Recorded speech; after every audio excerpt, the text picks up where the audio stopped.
When the Titan Lords fell, a new age of might came to Sedaria. An age defined by one simple decree. That whoever was the strongest in Sedaria, enough to slay its previous ruler, would hold dominion over the land. And so it was, for thousands of years. And so it is, yet today. Aloysius, the Mad King of Sedaria, now rules these lands. Over the last 10 years, he has spread his influence. Using cruel hobgoblins and gnolls as soldiers, the land of Sedaria quakes, torn apart by his frenzied greed for the power it holds within. For Sedaria is a lost land, a land of riches unclaimed, of legends untold, of power unseen. A beautiful, vast, and deadly land.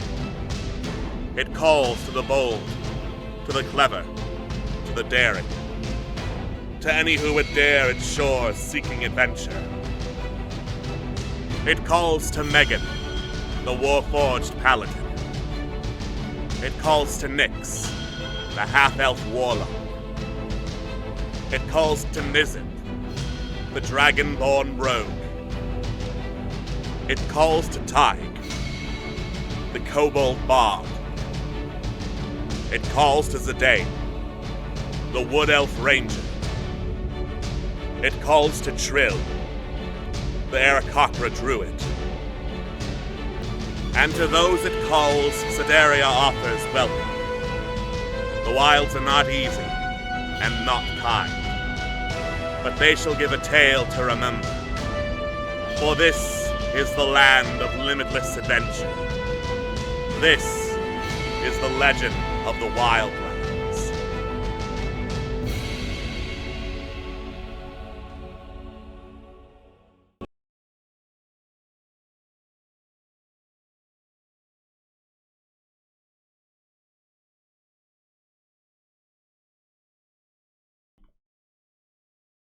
Hello and welcome to D6 Tricks, Legends of the Wildlands.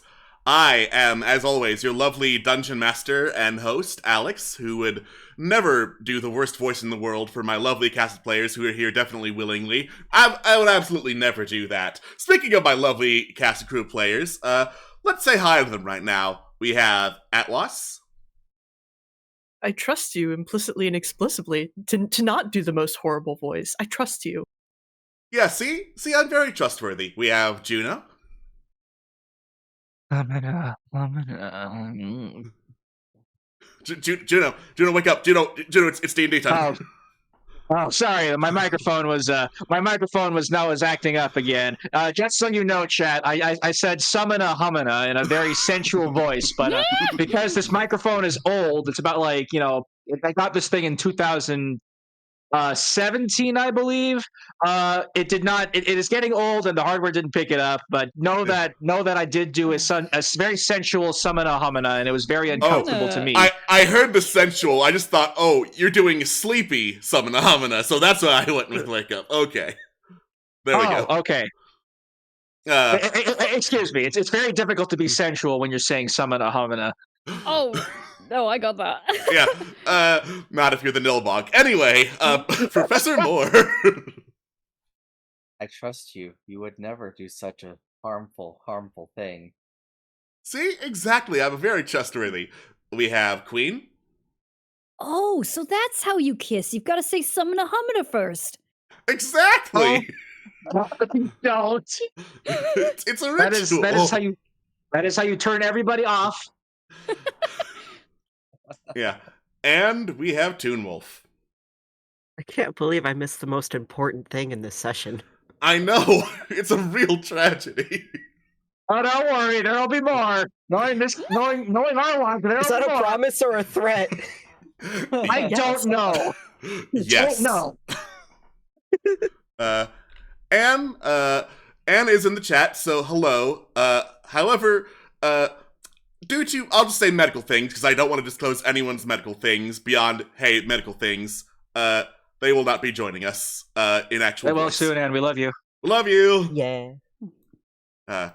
So, when last we left off, last time on Legend of the Wildlands, our heroes decided, along with Sister Scarlet, that since helping out against the Angel's Plagues was basically what Sister Scarlet came to Sedaria to do, they were okay leaving her behind to help with Shavas Del, who was the frontline's doctor working with it.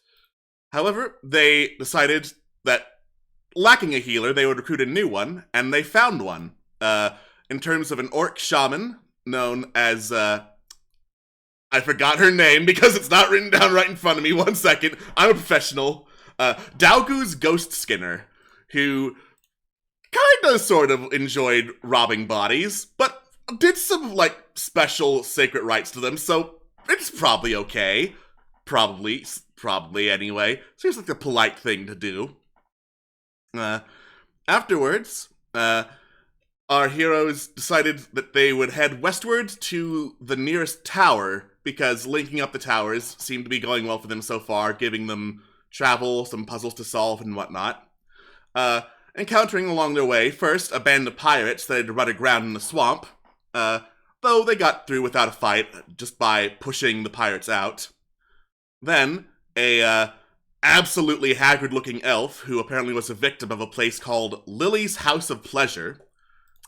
Whether or not he had a good time or bad time was up for debate. And then, of course, the greatest and most terrible creature of all time, the Nilbog, who was promptly yeeted out of camp after nilbogging around.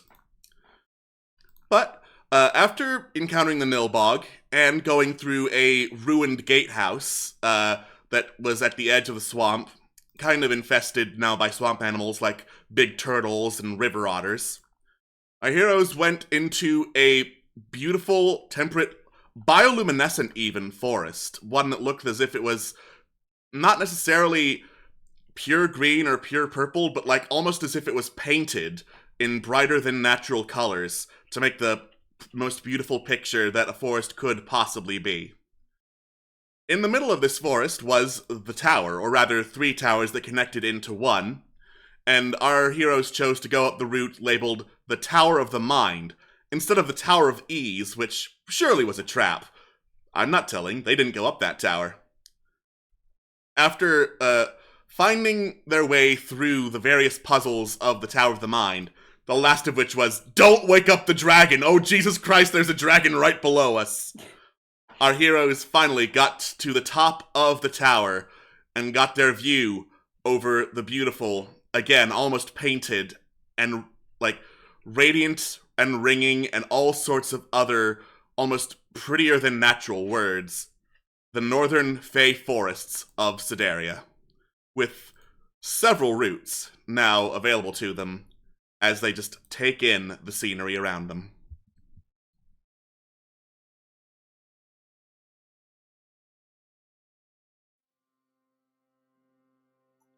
So, just to circle back,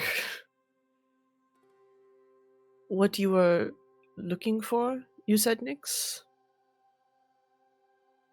Can we get a closer look? I think it's this.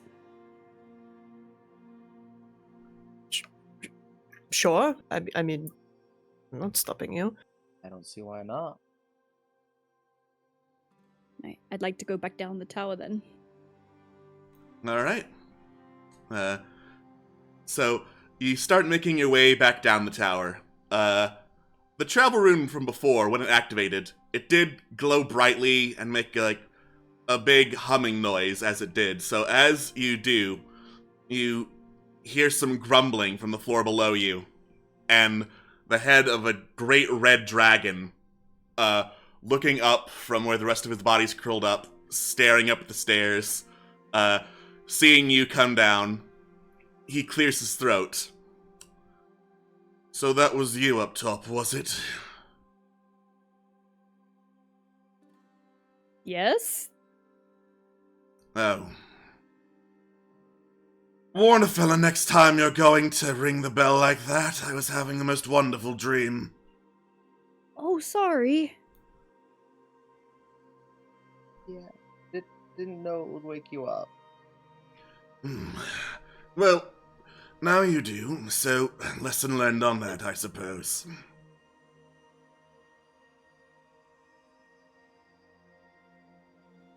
God. Nyx looks like they want to stay and apologize more. They're in a bit of a rush, so they just keep going. Right, on with you. Obviously, you need to get somewhere downstairs. Don't let me stop you, he says, Yes, curling back up. No, we'll just be out of your way. We leave the sleeping dragon. We leave this dragon to its slumber once more.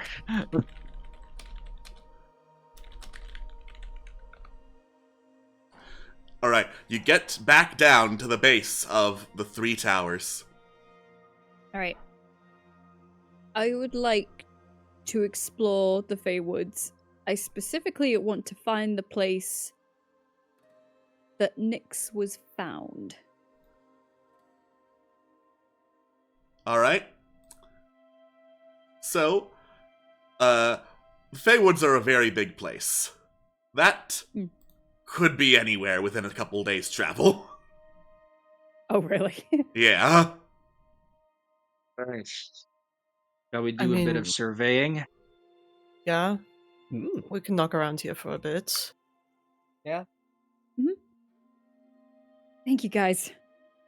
I promise it won't take long-ish. I guess we'll see about that, but sure. In the meantime, just so we can, help you, what in particular are we looking out for? Good question. I mean, I can picture it in my mind, but I don't really know how to describe it. Okay. So it's like a know it when you see it sort of thing, I suppose. Okay. All right. Lead the way, I guess. Sure. They just they look like kind of mesmerized, but the excitement of a child in a way. Mm-hmm. Aw. And they will trek, well, they have an inkling of where they're supposed to go is All right. the sentence. Make a survival check for me, please. I had a feeling it would be that. Nice! Ooh, dirty 20. Solid. Not bad. All right. So, you take a walk around deeper into the woods, past flowers that blossom open as you move near them, releasing this cloud of yellow pollen that turns into white and then flies in a spiral pattern upward. Past other forms of vegetation and tree life. And eventually, after a bit of searching, night starts to fall. The forest gets glowing in shades of blue, green, and purple bioluminescence once again. And you're pretty sure you found it. Oh! Yeah, so after a while of running, they eventually slow to a stop. And it's they look around, they take a couple steps there, and then they shake their head, move a bit to the left, forward, tiny bit back. And then they stop on a point. And they just close their eyes as if they're trying to recollect something. It was here. I remember. It was... There were dogs barking. And then whining. And then I looked up. And they kneel, as if to picture it a bit better. And it was her. My mom. This is the place. And they're smiling. Kind of lost in this memory. Hmm.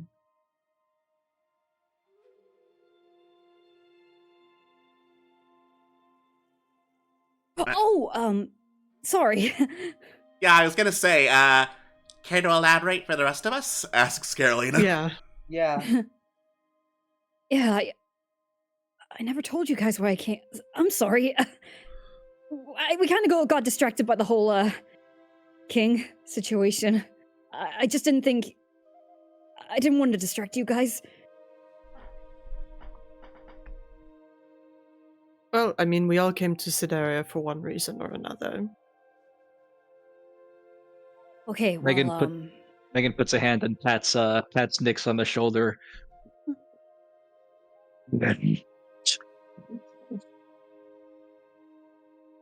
Friend, good to know. Oh. You might want to get a bit comfy for this then, if that's okay. Megan Why are you kind of asking wiggles a permission? bit, Sure. and little his steam sits down on the nearest place where she could possibly sit, most likely a stump or whatever. Yeah, there's stumps around here. Okay, then a stump it is. Okay, sits down as well, like on the same spot.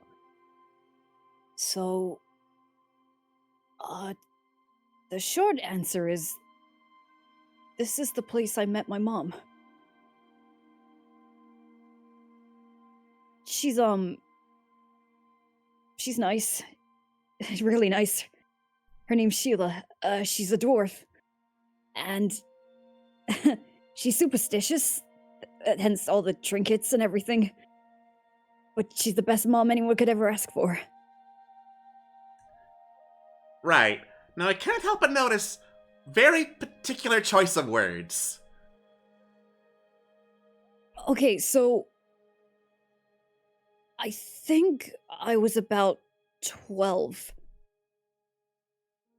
And the first thing I ever remember is kind of coming to with a load of dead leaves around me. And this staff, holding the staff, although I think it was a bit smaller back then, but that's all I had. And it was these woods. And it was cold. And I was scared, but I didn't know why I was scared. So I just walked, cried, walked some more, and then after a while I heard these dogs barking. And from what my mom told me, it's a bit patchy, but she chased after them, and by the time she got to them, they were whining. And scared. And she saw me. Glowing. And crying. And I don't know what this power was, but whatever it was keeping them at bay. And I was scared of her at first, but after a while she managed to get me up. She took me home. And home was around... somewhere around the forest. I can't... Somewhere around here. We didn't stay for long. It was only about 4 or 5-ish months. And then we heard about the new king. Mom said we had to leave. And we left. We went to Damascus. And we've been there ever since.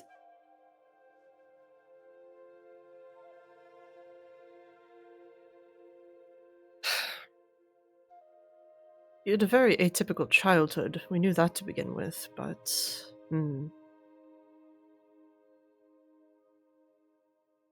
Nothing at all prior to being found? Or waking up, rather? Nothing solid. I don't remember if I have parents or where I came from. I wouldn't have minded at all. I would have just stayed in Damascus, but there's been one thing. Sometimes when I dream at night, I dream of a forest. It's the most beautiful thing I've ever seen. There's autumn leaves. The air smells like honey and spices. And it's bright. And it's incredible, just like... And they look at their shoulder and then blink. and they realize that she's not there, and they just whisper, "Just like Swift." But anytime I thought back to this, I thought maybe I got the memory wrong. Like, maybe I was sad and I was remembering it all black and white. That's why I wanted to come back. I wanted to see if this was that forest. But it's not.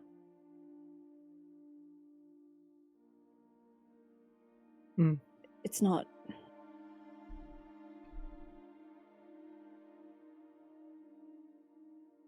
Well, Oh. sorry to hear you did not find right away what you were looking for, but I mean, if this is the place you woke up at the very least, you're that much closer, right?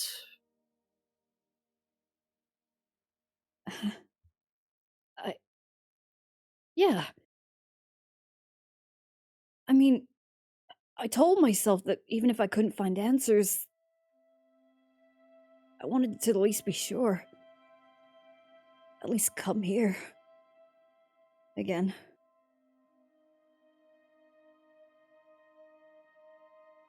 It's closure, in a way. I believe that.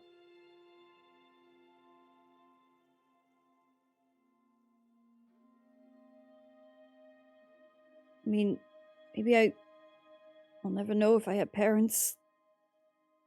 I'll never know where this staff came from, where this magic came from. How we summoned Swift, I haven't got a clue. But it's alright, I guess. I got my mom. Nothing can replace her. And I found you guys.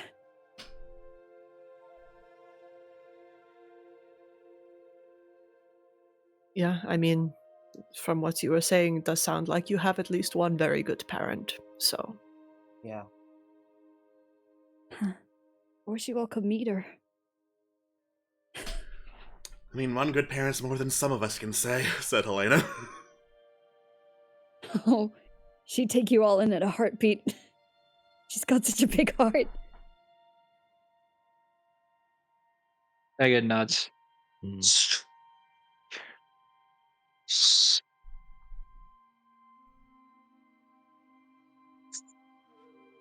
Hmm. Megan seems to be struggling to understand the concept of parenting, being a Oh. machine, but she definitely understands relationships, and thinks that it is nice that Nyx does have somebody, as well as their friends. Yeah.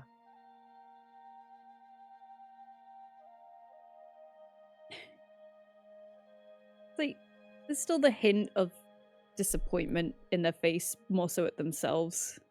But they just, like, it kind of weighs in what they found, and they just weigh in on everyone around them, and it looks like at the same time there's a huge weight that's been lifted off their shoulders. But they also just look at the trinkets on their staff and they just whisper, I sure miss her.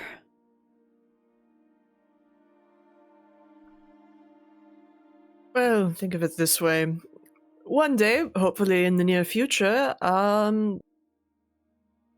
there will be less crab around. And when that day occurs, reunion at Nyx's mom's place, I suppose. Yeah. That'd be wonderful. Well, you're all invited. Oh, good, that's a relief. Yeah.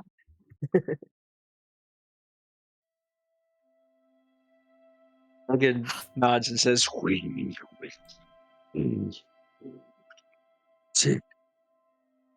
will play good music, thumps her chest, nods to Ty. Hell yeah. can't Megan wait. also adds, "We'll learn for you. We'll learn for you." I love that. Hey, that's sweet. Oh, Precious. you guys. You can tell they're welling up a little bit. Just try and wipe their eyes. I love you guys. I know we haven't known each other that long, but it means a lot. Megan picks up a stray leaf to use. The intent is for Nyx to use it as a tissue, but it's probably unsanitary.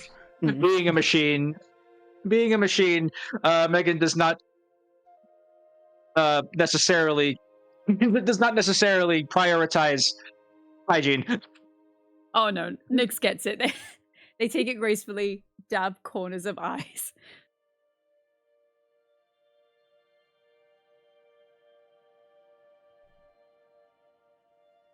I know a survival check to see if you get a disease. Amazing. I'm not that Oh, that's mean. poison oak. If anything, Oh God. if anything, that would be a nature check.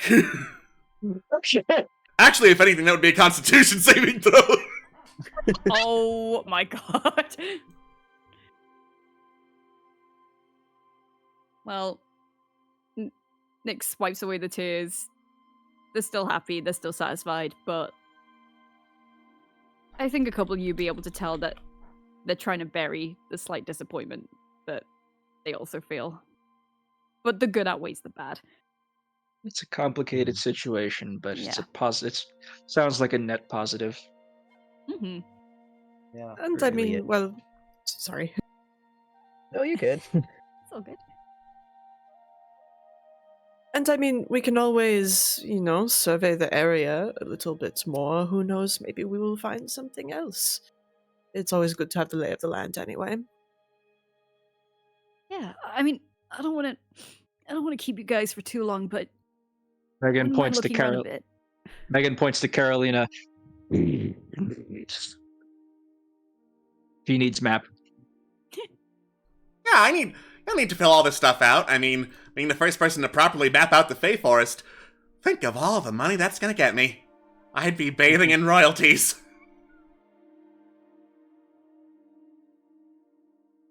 Well, then sounds like we know what we're doing for the next couple of days. I guess we're Really? surveying the Fey Forest. Exploring hexes. Let's Hey. go. Exploring hexes. Exploring hexes. Alright. It is, however, dusk, which means it is time to make camp. All right. I'll take a watch as our resident mechanical sentry. I can will take up last watch. I'll take a watch just so I can summon Swift again. Alright. I miss that little drug addict. Let's bring her back. Let's get Hell her back. yeah. Let's bring her back. I think her last little acid trip was a little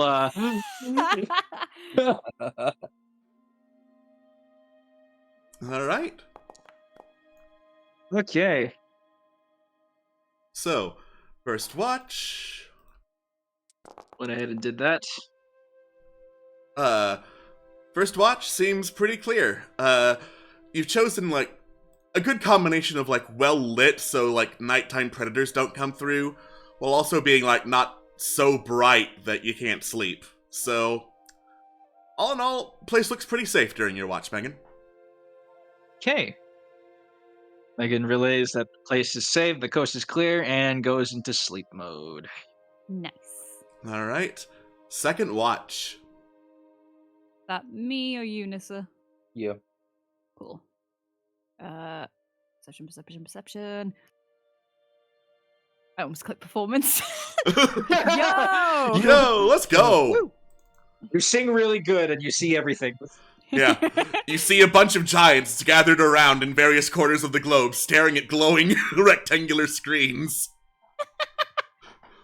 Whoa. Nat 20 will let you see basically into a nearby hex. You think you catch a glimpse of a very large horse, like stallion size, a Clydesdale, basically very big horse.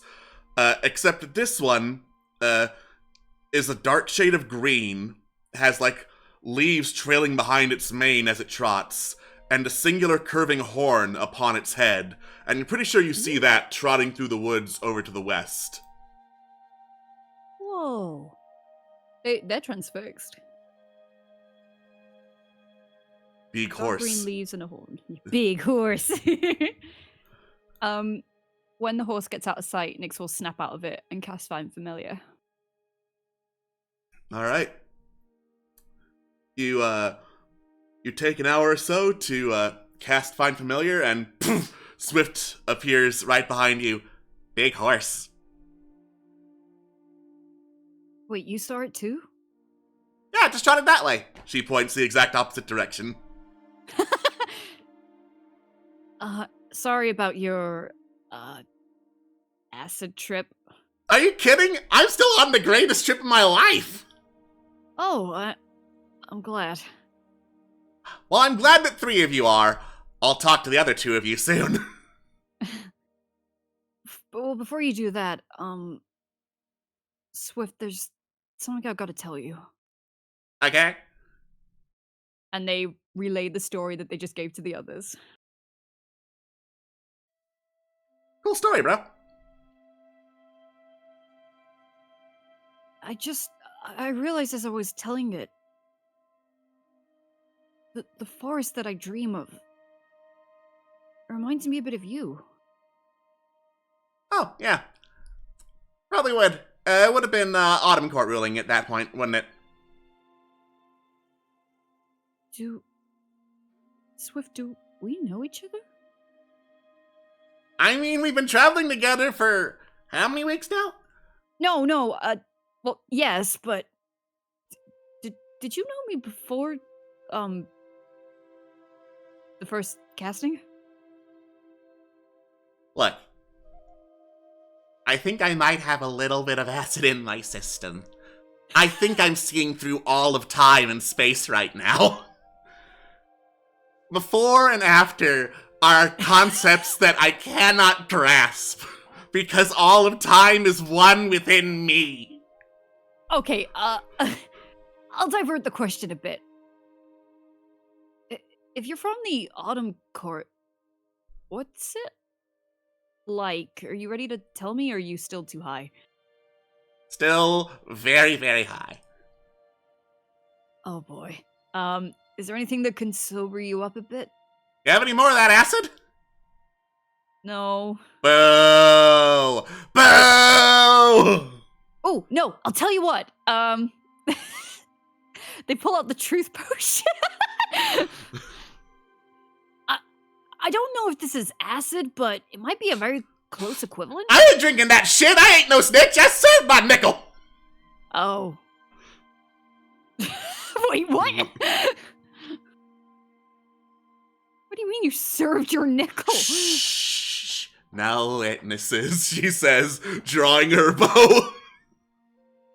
I think you need to go to sleep.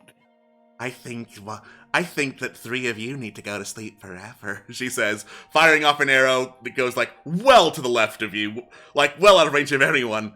Bullseye! Great, well done. But, thanks for listening. You're welcome, bro.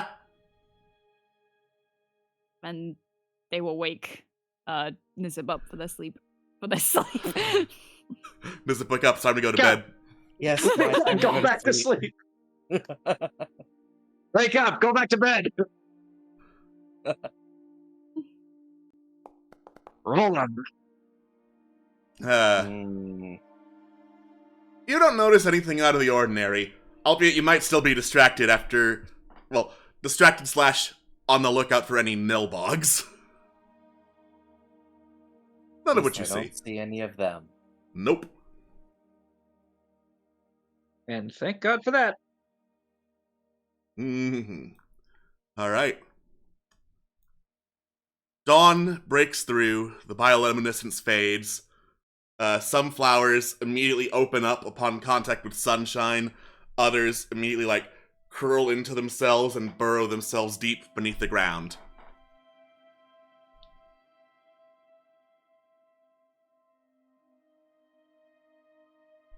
Right. Well, time to get moving. Right.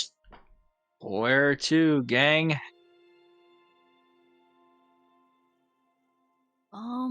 Well, when I was on my watch last night, I think it was about this way. I swear I saw a horse of some kind. Okay. Yeah, it was like really, really big, and it was green, and there were green leaves, and a horn of some kind. Interesting. Yeah, I don't know if it would still be there now, but...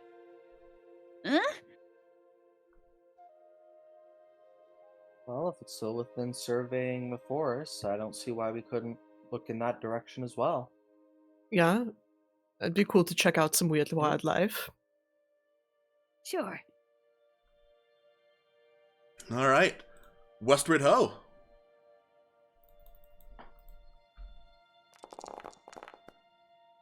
Just rolling some dice, don't mind me.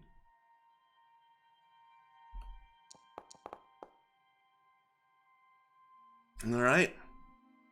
You head deeper into the forest, looking for any sign of, like, big horse hooves or horse tracks, anything that could lead you towards wherever the creature has gone.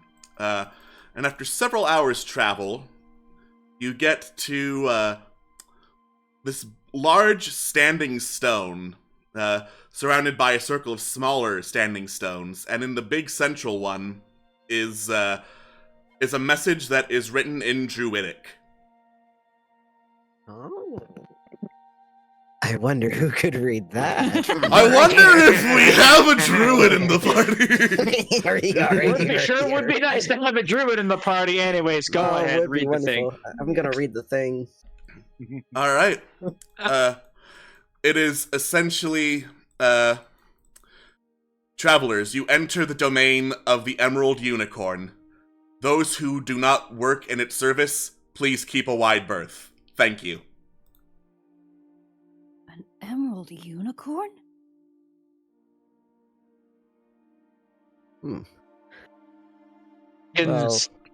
Megan's lens sort of like dims as if she's squinting. Green rhino. After hearing give a wide berth, there is unicorn. She puts two and two together. Almost. Not quite. Some calculations went a little wrong. A little bit wrong, but I mean, you hey, got the right spirit. What is a rhino but a chubby unicorn? With armor. With armor and a second horn, I guess.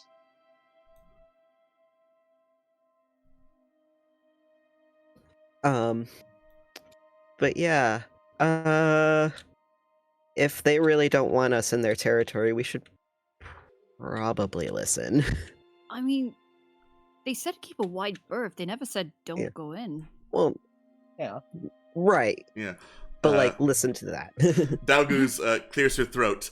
As someone who spends a lot of time in nature, if a druid says keep a wide berth, and they're this far into, like, Fey territory, that's usually their way of saying F off.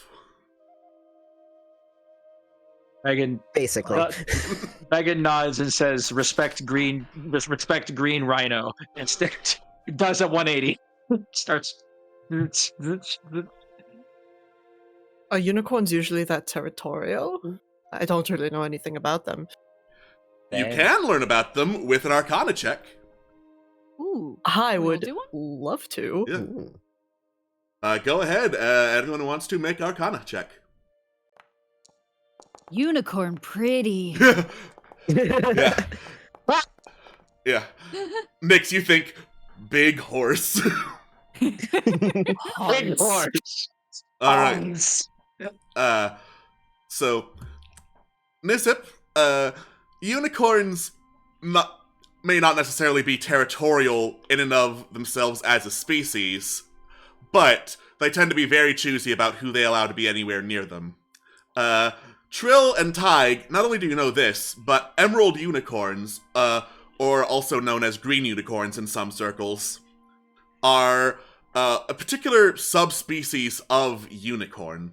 They move almost unseen through the forest and act as guardians, and are heavily, heavily wary of anyone who is good or evil, essentially. They're so strongly committed to neutrality and balance and keeping nature as it is that anyone with, like, basically strong moral compasses, a unicorn, a green unicorn specifically, is going to look at with suspicion at best. So what we're saying is, don't. What if Swift the anywhere moral near it. compass? What if the moral compass is to keep nature as it is? They'll be okay with you. Who's feeling particularly neutral today? Watch out, green unicorns! I'm true neutral! Oh, bet? Nice.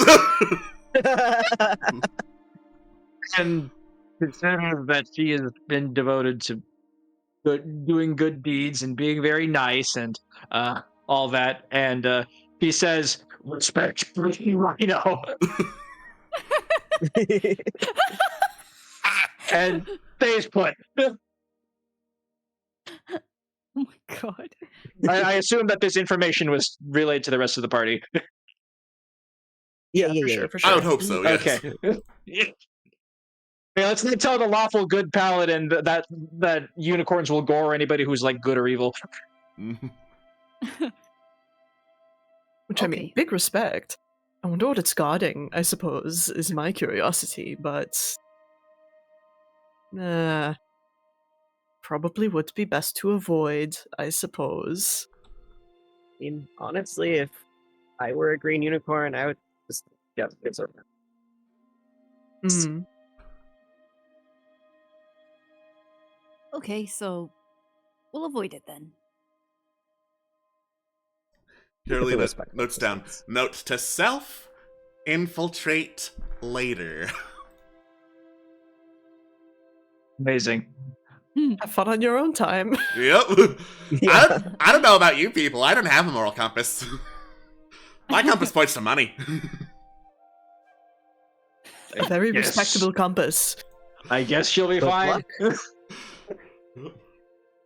luck. Don't piss him off. All right. Oh, I'm not going there on my own, of course. I mean, I'm very squishy.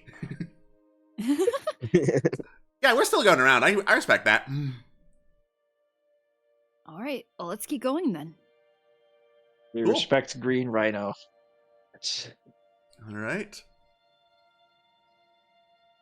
You continue the journey westward, and eventually, once again, dusk settles over the forest.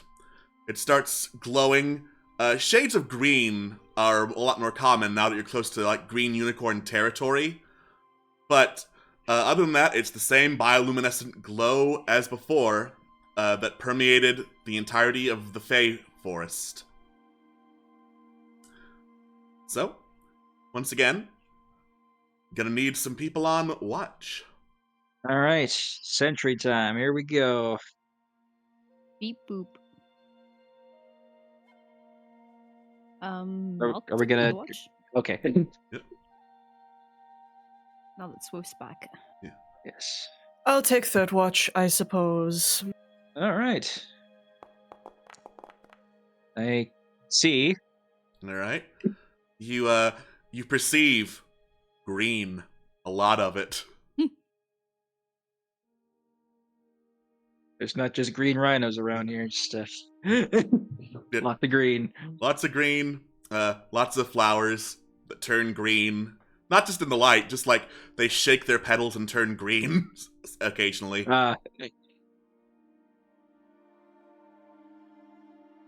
Everything. All right. So, second watch. Swift rolling. Nice. All right. Swift no longer addled by an acid bath, appears to be pretty alert and on watch this time around. Nice. I think at some point during the watch, Nyx will switch their tactics a little bit and start speaking to Swift and Sylvan. And just say, can you still understand me when I speak like this? I mean, duh. Oh, thought so. How are you feeling? I'm feeling like I need to tell you something. While we're bonded like this, you could say anything and I would understand it. Okay. You could start speaking in the language of the stars themselves and I'd be like, yeah, I see you do have to go to the bathroom. There's a language for that? Yeah? Oh. I mean, I don't know it, but I will if you speak it. Wait, so can you understand any language? As long as you're the one speaking it. Oh. Oh, because we're, like, connected and everything. Yeah, that's what I said. Oh, okay. Sorry, I'm still getting used to, this. Right. Still a newbie, you'll learn. Yeah. So, if you're still not ready, I won't keep bugging you on this, but can we talk a bit about the thing now?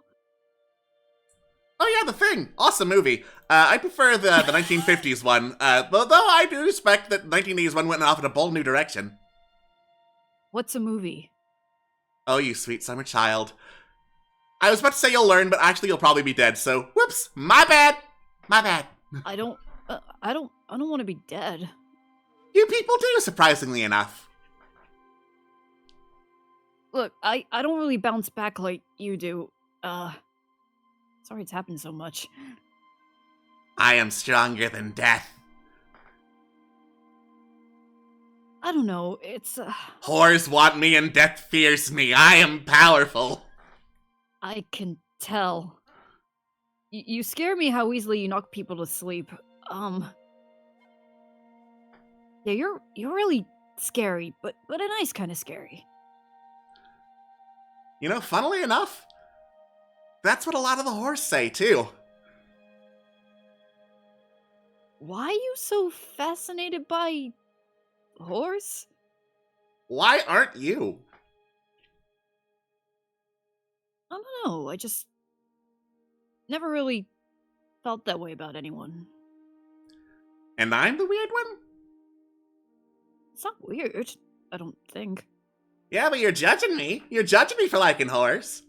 I'm not judging you, I'm just curious. You seems like a little judgmental Nancy. No, my name's not Oh my Nancy. god, I'm awake. So, sorry. Oh, hey! Sorry. I was being judged for me liking whores. Yeah, we're talking about whores. I'm gonna go over here and tune my bass quietly. I'm gonna have a Good horrorless night. night. Thumbs up. Thumbs Awkward up. thumbs up. Okay. Sure. All right. You spend some time tuning the bass, tuning it quietly but loud enough to make sure you get that conversation out of your head. Whether or not you're successful, up to you. Some things stick with you. I don't know if it's Nilbog level stick with you, but some things stick with you. Yeah, I don't know. Well, at the very least, finally some peace and fucking quiet.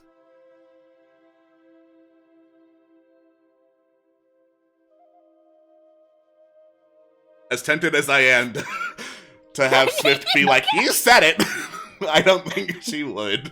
So instead, after the watch, dawn emerges. Flowers bloom and burrow deep once again for a new day in the Feywood. A horrorless night. Speak Excuse me? Speak for yourself, Excuse says you. Swift, with a cigarette in her mouth. Where did you get that? Wouldn't you like to know, weather boy? Pause. Would you really stop and consider? Would you really want to know? Like, do you really want to know this information? Just I do know a I little don't. self-reflection. Exactly. All right. Great. I guess west it is. Yeah, I'm down. Alright. Since we're heading west, if we keep going that way, could we stop by those ruins we saw? By the river, maybe head in that direction. Yeah.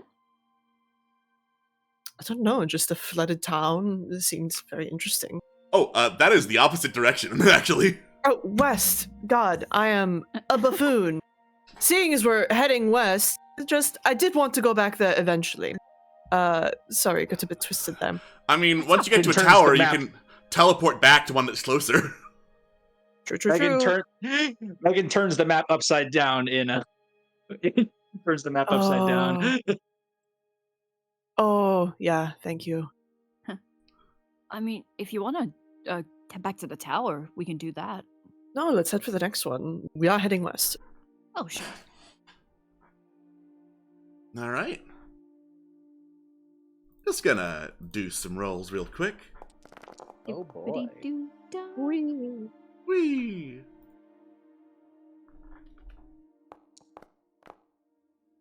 All right. Okay.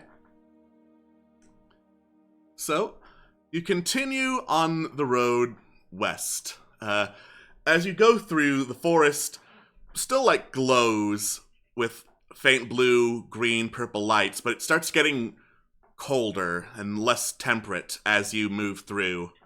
As if you're heading, like, very, very swiftly towards a colder climate, essentially. Hmm. And, oh god. What? Oh no. No. Tell me you're. No. There's no way. There's no way.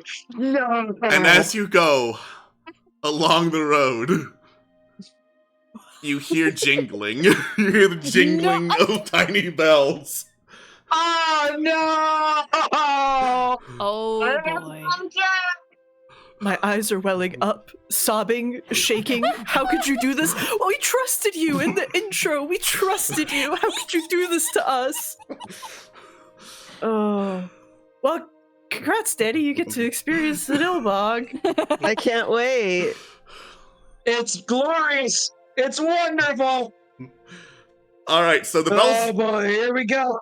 the bells don't seem to be coming closer to you. Like, you can hear them about, like, 100 yards out through the thicket, along with some other voices chattering in Goblin. But mostly you just hear the bells in that direction. There's multiple? No, we need to go and punt him again. Oh my Megan God. defers to Nizip's judgment. Nizip can God. have this one. Swift, a whore for you. Why do I feel like you're trying to make me do something that in a rare moment of life I will regret? On the other hand, don't question it. Let's choose violence. Whores do not deserve violence. They are hard-working men and women. Probably not a whore, but violence. I'm getting mixed messages. Let's do it. Let's do some violence. All right. So, regretfully, I don't have all the tokens for these characters ready, but, you know, them's the breaks. What can you do? All right. So, dancing around in a circle on the road are two goblins in full-on jester costumes, jingling staves with bells on them. They have little bells attached to their little jester shoes. And surrounding these goblins, but keeping a very wide berth, is a circle of other goblins. These ones in, like, thick suits of some kind of leather covering, like, their bulk plus, like, an additional half foot to a foot of padding and, like, big old crow or ibis-like masks covering their faces. Oh my god, is it contagious? Yeah, they are. Oh no. They hold like little hooked poles towards the Nilbogs, poking them as the Nilbogs dance, and go, the Nilbog dance time! Everybody gonna dance with the Nilbog! Heavens, they're multiplying. Oh, gods.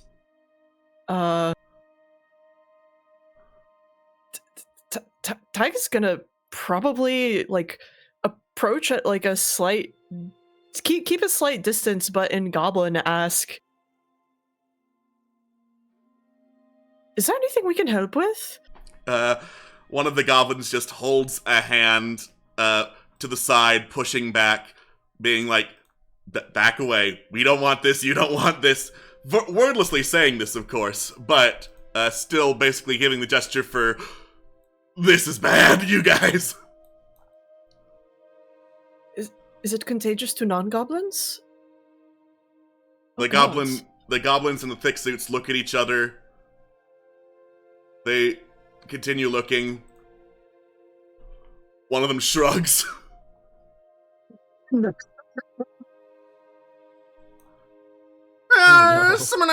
Everybody gonna praise the Nilbog! Everybody's gonna worship the Nilbog! Little Nilbog dance! Say the Nilbogs as they keep dancing in a circle. Oh no. It's my cue to fly away. I'm to maybe incapacitate. Do they mind if we take care of their nuisance for them? Yeah, Tig will ask. Also, I forgot to click the long rest button earlier. I'm gonna do that so I can have my Bardic back. Alright. So, you ask if they mind you taking care of the problem. The goblin says the first words we've actually heard from it in a long while, which is essentially, good luck.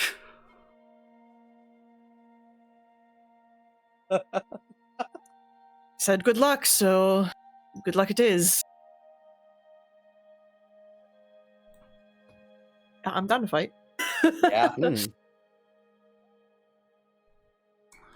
Alright. So, if this is indeed combat, let me just get the Summoner Hummoner Nilbog set up, and the rest of you be prepared to fight the glorious Nilbogs. Fucking excellent. Let me just Here we go. It's initiative rolling time. yes. Here we go. Oh, I'm so ready. Oh, you're ready. I'm so fucking ready. All right, initiative. Let's get some Nilbogging out. Let's bog some nils out here. It's Nilbogging time. And then I Nilbogged all over the place. Oh no, the Nilbog destroyed Queen's internet. Oh no. Yeah. Can't beat us if you can't play the game. Looks like you're gonna have to listen to more of the Nilbog. Oh no. Well, that's gonna take a couple of minutes, so Oh boy. I'm just gonna take over for Queen's characters real quick. That's fair. Sounds good. All right.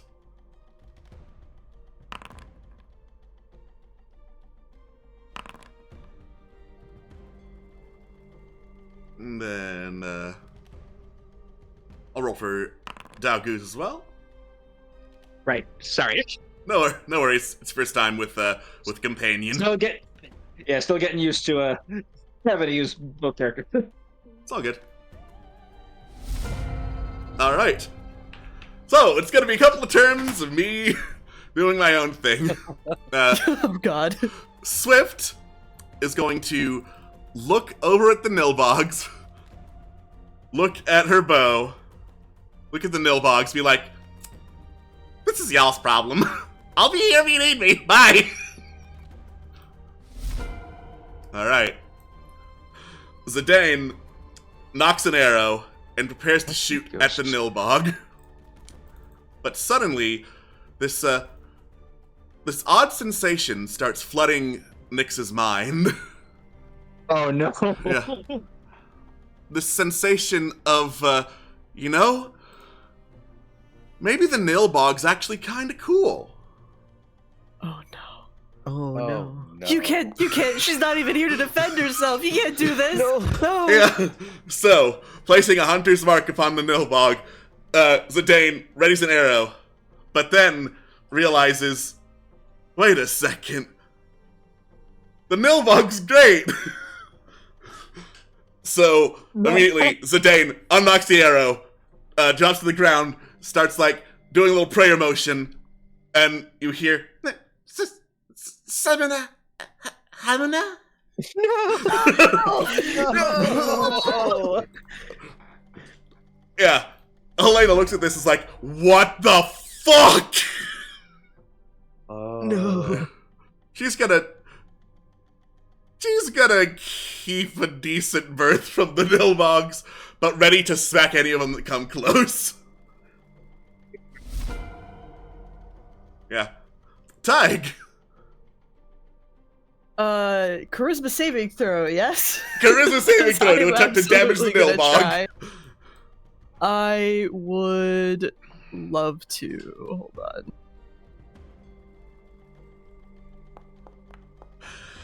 Your will is stronger than that of the Nilbogs. Hell yeah. Alright.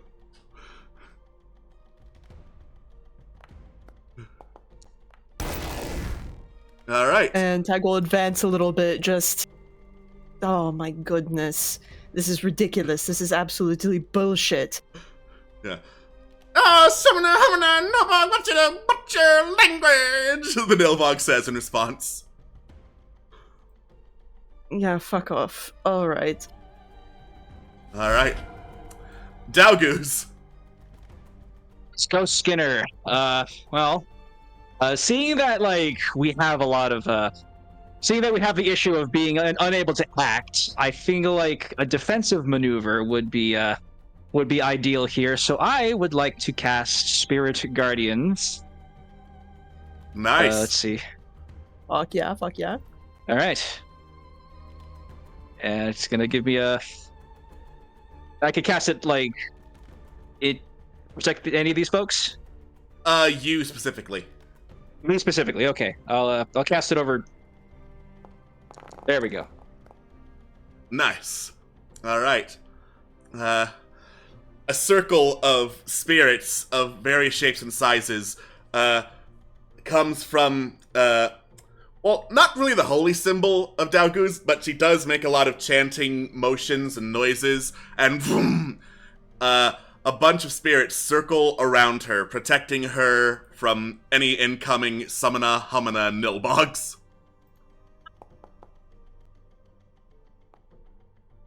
A lot of dice. That's a lot of— oh no! I think she hit everyone else! What? None of us are her friend. Fuck. That was a lot of damage all of a sudden. Yep, surprise! I guess none of you are her friends. I undid that, so you should be fine. You should be fine. Thanks, Hey. Chief. Thank you. Oops. Alright. But anyway, the Nilbogs cannot come into this radius, or they're gonna get smacked. Yes. We have created the anti-Nilbog zone. Alright. Nilbog turn. I don't like being hit. Maybe you ought to try laughing instead. So, the Nilbog starts jingling his shoes, jingling his scepter, And Helena starts chuckling. It is casting a spell. Oh, Oh no. no. Alright. It does not have that spell active, which is real dumb. One sec, let me drag it in. I'm gonna have some hideous laughter. Oh no! Oh no! Helena Oh, this is incredible. starts cackling and drops to the ground, rolling on the floor, laughing. Oh boy. Alright.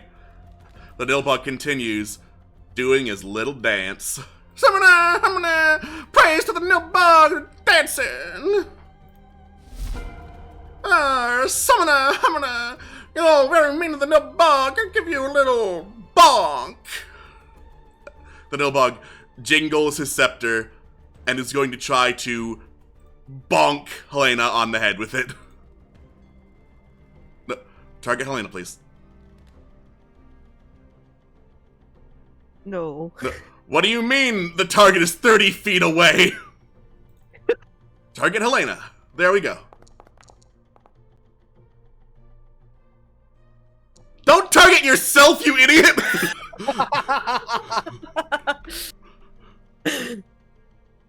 Alright. Seem to be having some issues.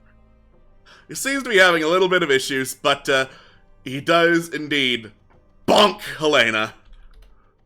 I'm gonna get a little bonk in ya. And he is going to dash away as a bonus action, because he's the Nilbog, and nothing matters on the Nilbog. Alright. Trill.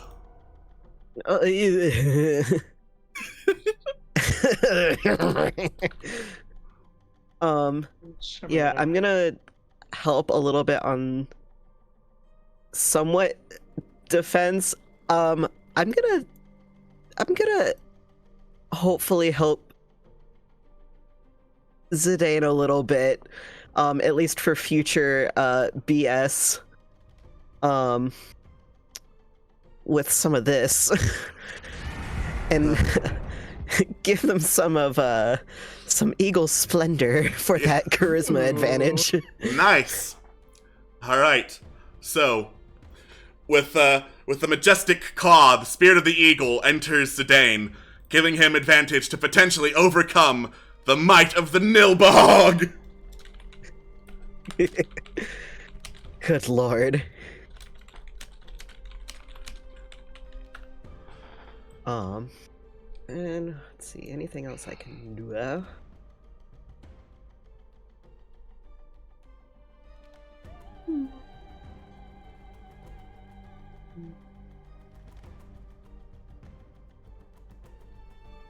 Wait, what?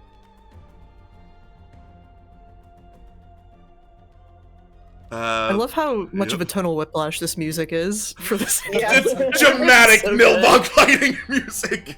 Dramatic Nilbog music. And sure, this can probably help in a way. Ooh. All right. Another cry echoes through the air. This one of a hawk, creating a radius where, hey, if you attack a single creature within the aura, you get advantage to attack said creature. So, more chances for perhaps this time Zidane to murder a Nilbog. Perhaps. And that'll be it. All right, Nizip. Okay, so I'm going to we're gonna bum rush the Nilbog. And we're going to bonus action. If it'll let I actually don't know how to bonus action my movement, or do I need to with cunning action? Just put in cunning action and it'll let you move further, I think. If I can find it.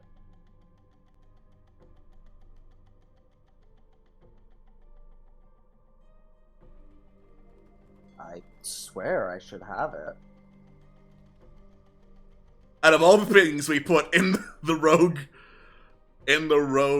features and abilities, cunning action isn't there. I believe you that you have it. You're a level 3 rogue. Of course you have it. Okay, so we're gonna move right up here, and then I'm going to pick up the Nilbog and bring him up to my face. And he's going to get a big ol' smooch. Alright. Oh no. Oh yes! As I attempt to breathe upon him. Alright. Well, should have had a breath mint. So, Not. charisma saving throw, please. Yeah. Okay, you made it! Fuck yeah. So as I breathe, this mixture of first a loud crack. Okay, I can make sure I actually. Oh yes. First out of my mouth comes a flash of lightning, followed by, of course, it does 1 damage. The crack of thunder behind it. An actual storm comes out of Nisip's mouth, sending both thunder and lightning in one breath, which, for Dragonborn, that usually doesn't happen. Out. It hits the Nilbog behind the one that you breathed in. The one that you picked up made its saving throw and takes 0 damage.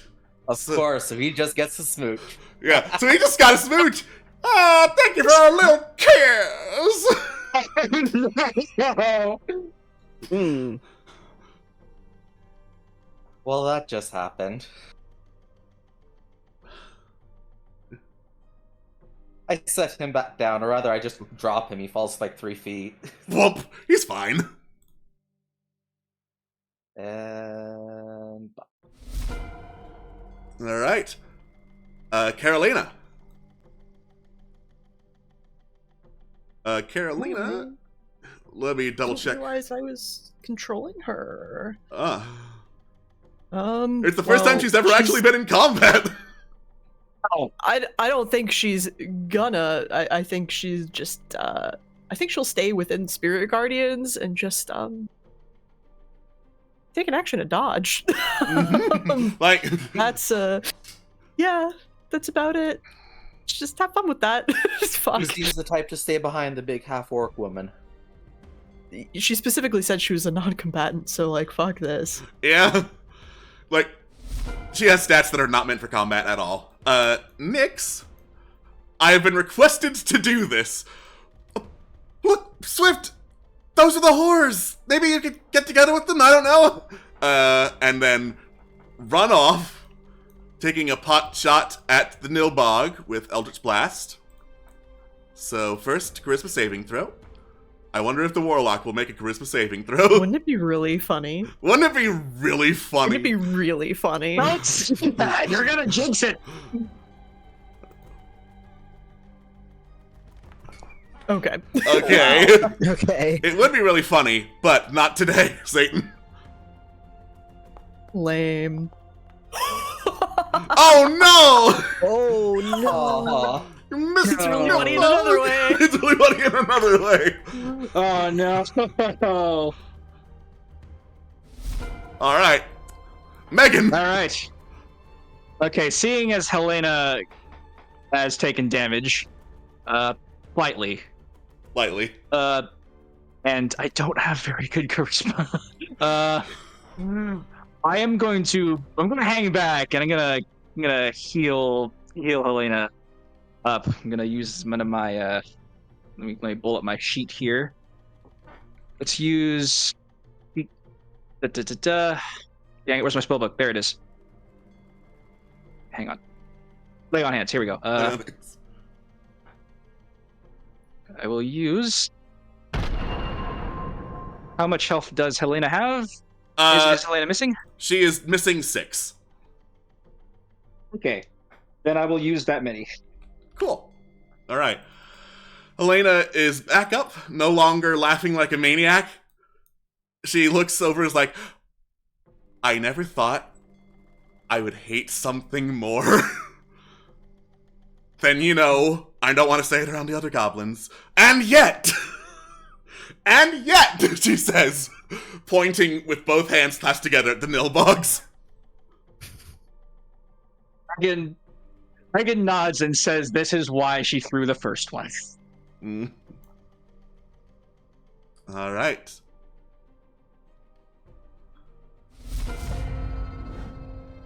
Yeah. Swift. That don't look like a whore to me. Whee! All right.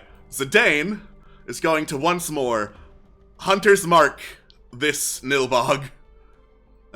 Once I actually get there.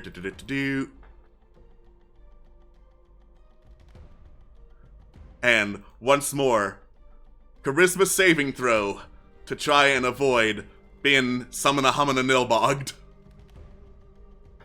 With advantage. Hell yeah. Let's go! Alright. And thus does Zidane let loose a mighty arrow to try and strike down the Nilbog. Alright.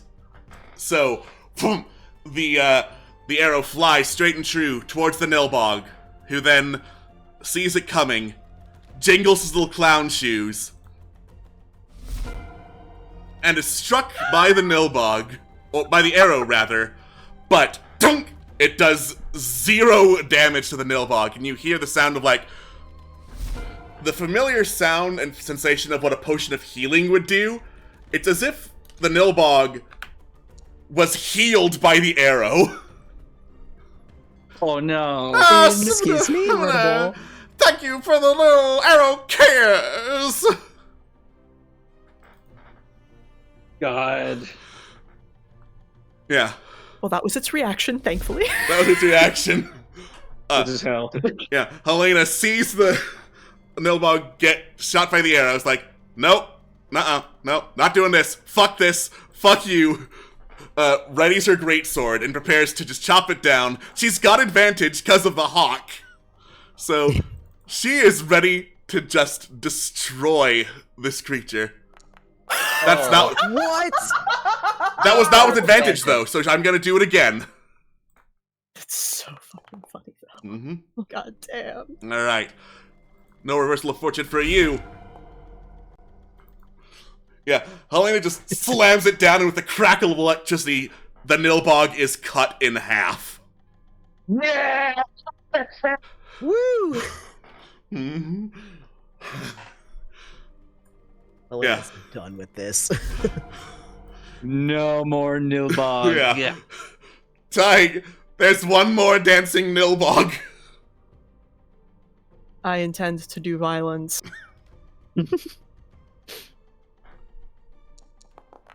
Ooh, unfortunate. Oh no. Unfortunate. I meant to add an inspiration to the pool, by the way, for backstory earlier, so just in case. Unless you're okay with praising the Nilbog on your turn. I'm not okay with praising the Nilbog on my turn, actually. Fuck that. Alright. There we Praise the go. Just made it. Nilbog. Jesus All right. Christ. No one needs praise the Nilbog. Fucking hell. We will target you.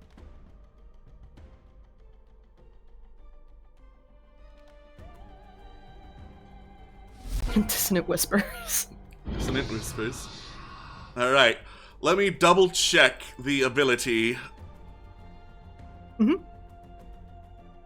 I'm very sorry to say, it's not attacked, but when it attacks, it's whenever another creature deals damage to the Nilbog that it can That- use reversal of fortune. Is okay, because that means its reaction just got eaten. Yeah. No, So because it goes after you. I heard a little brain cares. Okay. Oh boy. All right, All Dalgus. right. Dalgoose go Skinner. All right. I am looking at. All right, I'm looking at Toll the Dead here. Can I still use that? Yes, Toll the Dead is a cantrip, so you can use that as many times as you want. All right, awesome. And I can see the Nilbog, and the range is, let me see, 60 feet? You're fine. It's, yeah, okay, we're good. I will stay comfortably here and target this guy. I said target this guy. Mm-hmm. And I will cast a little bit of Toll of the Dead. A bell rings out, dark and ominous through the skies. The Nilbog counters by jingling a bell of its own. Oh, crap. Okay, well, you tried. it was an attempt, and this Nilbog really does not want to die. Yeah, this Nilbog is real pain in the butt. I will say, if you wanted to get closer, you might be able to get him into Spirit Guardian range. Okay, I didn't move that turn, so am I allowed to move, or? Yeah, you can move. You still got movement. Okay. Let me just grab myself here and check my movement range really quickly. 30 feet. Gonna 1, 2, 20, 25, 30, 30. Okay, 30. Yeah, not quite. Almost. I'll be nice. Okay. Summoner, Humana, how much damage was that with the previous casting of it? Oh, wait, 19 damage? I have good news. Even if the Nilbog made the saving throw, that would be enough damage to kill it outright. How? Yeah, the ghostly spirits surrounding Dauguz lash out at the Nilbog and just like rend him to pieces with dark energy. Before howling in triumph, the Nilbog is defeated. I spit on his corpse. Seeing that this is part of the character, I guess I'm gonna walk up to this and it's time for the decomposing. Yeah. After the looting. Loot that body! Loot that body! Yeah! Oh, yeah. Motherfucker! Alright, so to loot the body, what do I do? You don't need to do anything. You just, say, I loot the body. Dauguz is good at it. She knows what she's doing. Dauguz loots. I would like Dauguz to loot the body. Alright. You loot the body, rummaging through the pockets, along with enough fabric to make a costume. Not that I'm sure you'd want to. You find 7 gold pieces and 13 silver pieces scattered through the Nilbog's pockets. Okay. All right. Money. That Nilbog had some pocket change. Mm-hmm. Let's check the 7 Nilbog. This is for both Nilbogs. Oh, I for turned both away for a Nilbogs. second. What I Okay. miss? We're looting the Nilbogs. Nilbogs are dead. Wait. Swift, you didn't get with them? No! They're not whores! Oh, I thought you'd be a good match. Just for that, no backstory for you. Hey! Alex, why would you say that? That's so mean. even to Swift. They just wanted a kiss.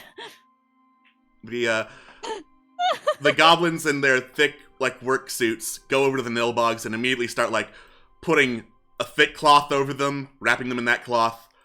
Put another thick cloth over them, ties it into a knot, puts another thick cloth on, gets out some kind of, big staple gun and staples that cloth shut. What?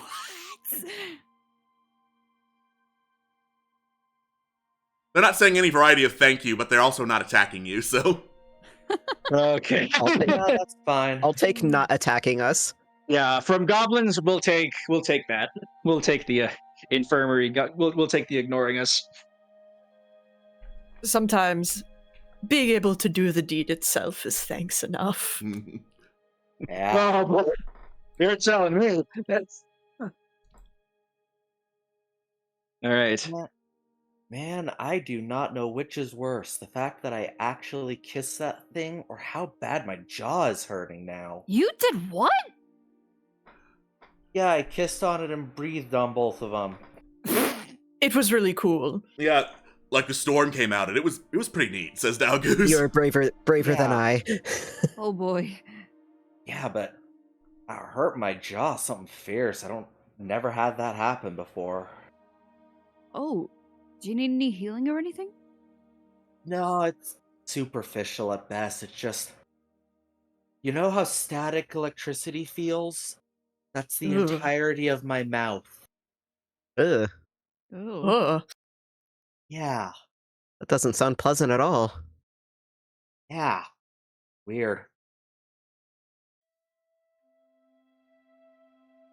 All right. So, anything else you want to do around the Nilbogs or the goblins before moving on? To get the heck out of here. I do not want to spend anywhere. I do not want. I do not want anybody to catch Nilbogism, even if the Nilbogs are corpses. All right. You fuck right off. We're out of here. All right. And thus does the journey westward continue. Tra-la-la. Tra-la-la-la-la.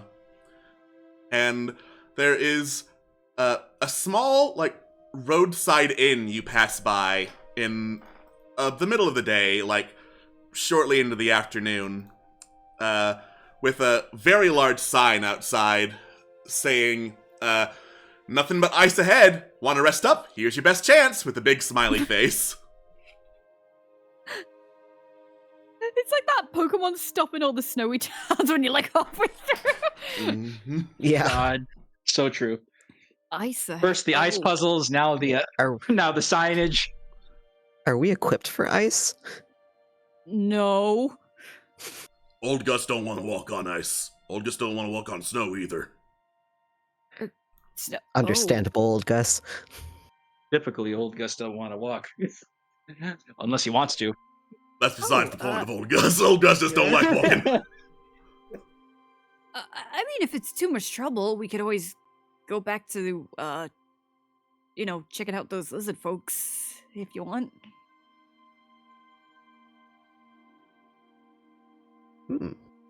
Yeah, I mean, that's an option. It would be nice to hit this tower, but if old Gus won't walk, then... He can, Once we it'll have just our be slow spy traveling. behind. That's fair. Yeah. Okay. He'll be forced to move at a slow pace with Mm. Old Gus through the tundra. Think of it this way. As soon as we hit the tower, we can just teleport back, right? Well, how long's it Mhm. going to take us to get there?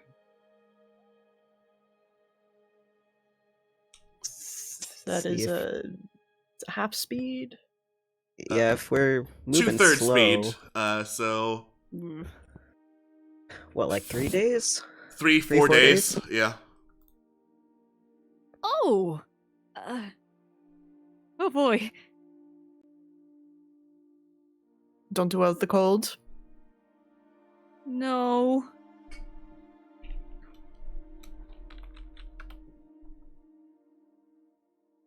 I'm sure you'll be fine as long as the weather isn't too inclement, right? Maybe the inn will have some supply, right?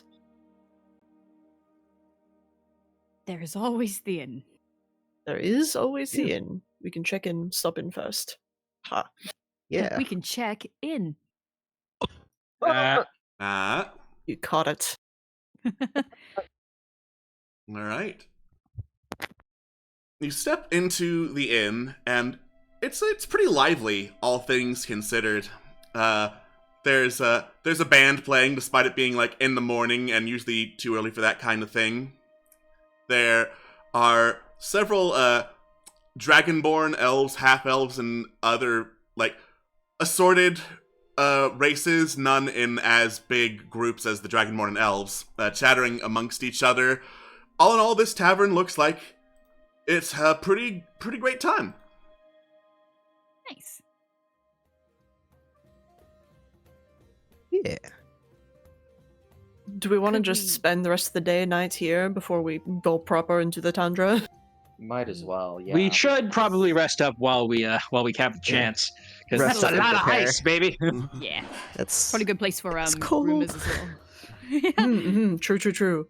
Yeah, I'll bet those downy feathers on Trill are putting their work in. yeah. You could see like Trill visibly like kind of puff up a little bit, be like, it's just thinking about it being cold. Yeah. All right. So, you head over to the bar, which doubles as, the check-in desk, because it's not that big an inn. It's crowded, but it's not especially big. And you are greeted by the elven innkeeper. He's like, hello, someone else heading, sorry, I was about to guess east or west, but, these days it's a little bit of both. West in our case. West. Got it. I would say a little bit of both, but the ratio is slowly decreasing. You would think, decreasing because there's a lot of ice out there. Why would there be a lot of people going that way? You'd be surprised the stories people have to tell. Oh, I have to check around then. Yeah. Absolutely. In the meantime, how much for accommodations for a night? Let's see. He looks over at the group, does some calculating. Total for rooms to split between all of you would be, I would say, 6 silver. All right, perfect, done. Tig will just slide across 6 silver. All right, much obliged. I'm afraid you just missed lunch, but dinner is sure to be just as delicious. Oh, thank God. Oh, I'm so excited. Ooh. Megan says, "Tell her how it is." I will be as That- descriptive as possible. It's not that she's not like jealous or she's not like envious or anything because she doesn't need it, but Mhm. she's curious. She's just curious, Mm. Yeah. make some good conversation. Listen, Trill, Goodberry is very nice. It's very useful. It's very helpful. It's very utilitarian. Mhm. But real food. Yep. No, real food is amazing. Good bear. Yeah, like, you live off them forever. Like, there's nothing like a nice, warm, fresh meal. Exactly. You can live off them, but can you to really live off them? Exactly. Oh boy.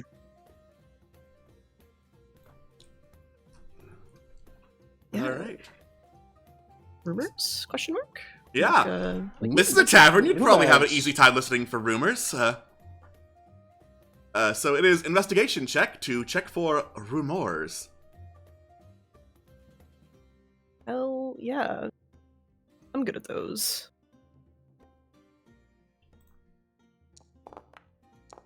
I'm good at those.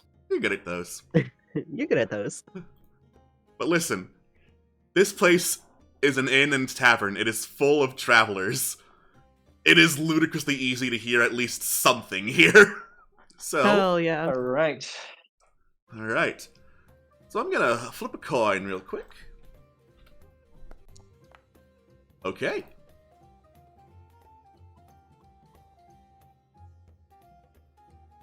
All right. Roll, damn you. What do you mean you can't roll from this table? Huh? Fine, I'll do it myself.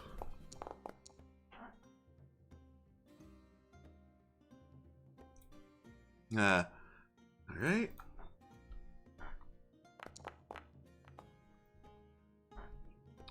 So, you hear talk from some of the Dragonborn chatting to one of the elves, and the Dragonborn, being very boisterous, goes, "So, you don't seem like you're familiar with it out east. I've been hearing talk, you see, about a private hunting ground somewhere out in the woods. The eastern ones, northern ones, comparatively to all Sedaria, but east compared to us, yes. And in these woods, No, it says private, but the master of it, he's always busy on one of them wild hunts, is what I've been hearing. Does that sound right to you? The elves look at each other, laugh, like, say, joke to each other in Elven, like, get a load of this guy. And they're like, oh yeah, definitely, you can go ahead and go in. Yeah, that sounds like a great idea. Fun. I see. I'm sure nothing bad will happen. Nope. Nothing at all. Nothing bad. Nothing bad at all. You can continue looking for rumors. It's going to be an hour each one, or just advance time until dinner. Could I look for rumor? Yes, investigation check, please. Investigation. My +2. 4. Now, look. With an 8 to hear a rumor is generous. With a 4, it's all a bit noisy for you, Nix. And, Alright. yeah, you can't hear, the most you can hear is in the distance sometime, Swift going, so you're one of the whores. Oh, God. Oh! Oh boy. In which case, and sorry, I would just be obvious in case I missed it, is there any chance I could, like, ask somebody in charge if we can get warmer equipment? Good luck with that, says the bartender with a shrug. So, what do people normally get, though? Or have? Wrap themselves in blankets in desperation if they don't have cold weather clothing. I hear some armorers can, like, adjust sets of armor to be, like, padded to help with the cold. What if I cast Create Bonfire over and over and over? That sounds like it would tire you out. But what if I was very committed? That sounds like it would be exhausting on a scale of exhaustion. I would say anywhere from 2 to 6. Oh. Well, thank you for your help. I just jingle my charms in desperation. Yeah. Grabs the staff and says, no. Jingling. No jingling. Oh, sorry. Oh no, she's becoming one of them. Oh no, Nix has got Nilbog as some. Nix has become the Nilbog! Oh, no. Fuck. I'm sorry. I just got your backstory. Time to put you down.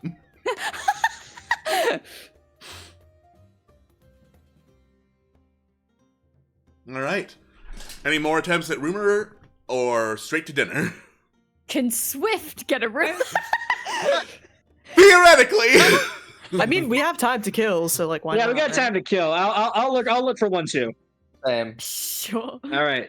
So perception, Investigation. investigation. So, sorry. Intelligence. Oh, nice. Damn. Fuck. Nice. And All right. not too bad. A 13. So, there are going to be 3 rumors coming your way. Oh boy. Woohoo. 4 rumors coming your way. I Wow, have to. we're gonna see a lot of. We're gonna get a lot of juicy intel. Let's hear what it is. Spill that tea. Yeah. So, you hear some more talk from the Dragonborn, a different group of them, and one of them's like, "You're looking great. What's your secret?" Well, ever since that weird glowing what's-it fell into the hot springs about 10 or so years back, it's been healing better than ever. I go there every month or so, and my scales have never looked more glistening. Interesting. Ooh, a glowing whatever. Fell into the hot springs. Hot Springs. Hot Spring episode. Hot Let's spring go. episode. Spring Yeah. episode. Yeah. So, there's an elf who is in cold weather clothes who is, like, checking his equipment, another elf slides up to him and is like, You're heading west, aren't you? Ah, yes. And the other elf is like, Are you sure you don't want to reconsider? I don't think the Vothda would like you. I've done my research on the Vothda. All their powers come from devils. Even the Thane of them, even Rikdar himself. In fact, I'd wager the man answers directly to an ice devil. I don't fear anything that comes from the Nine Hells, and frankly, my friend, neither should you.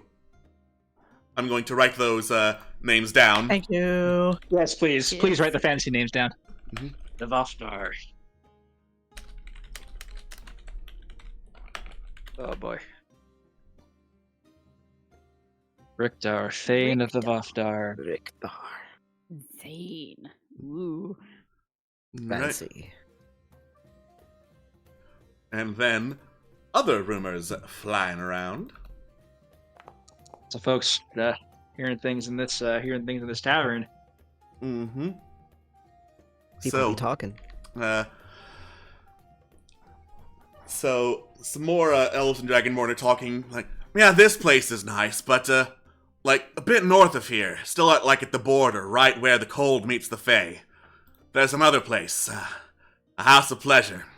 Now that is a place you'll want to stay. Mind your manners while you're there, though. Ladies that run it, they ain't exactly normal ladies, if you know what I'm saying. Oh, my theory. Yes. Yeah. Oh God. Oh. Oh. Oh, okay. My man's got suck you or incubied, maybe. All That's right. my theory. Fuck. And Man then tried to get that succubussy. And then the last rumor, a very tired-looking elf is laying on a table. Another one goes over to that table, nudges him awake, slides over a glass of ale. No luck finding Philonora again, eh? No. Hey, don't worry about it. I mean, that place has to have one of the best defense systems in all Sedaria. It's a village, though. How could it? It's no ordinary village, man. It just up and hides anytime someone wants to attack it. That's what you get with the Fae, man. Ooh, walking Oh. village. A walking village.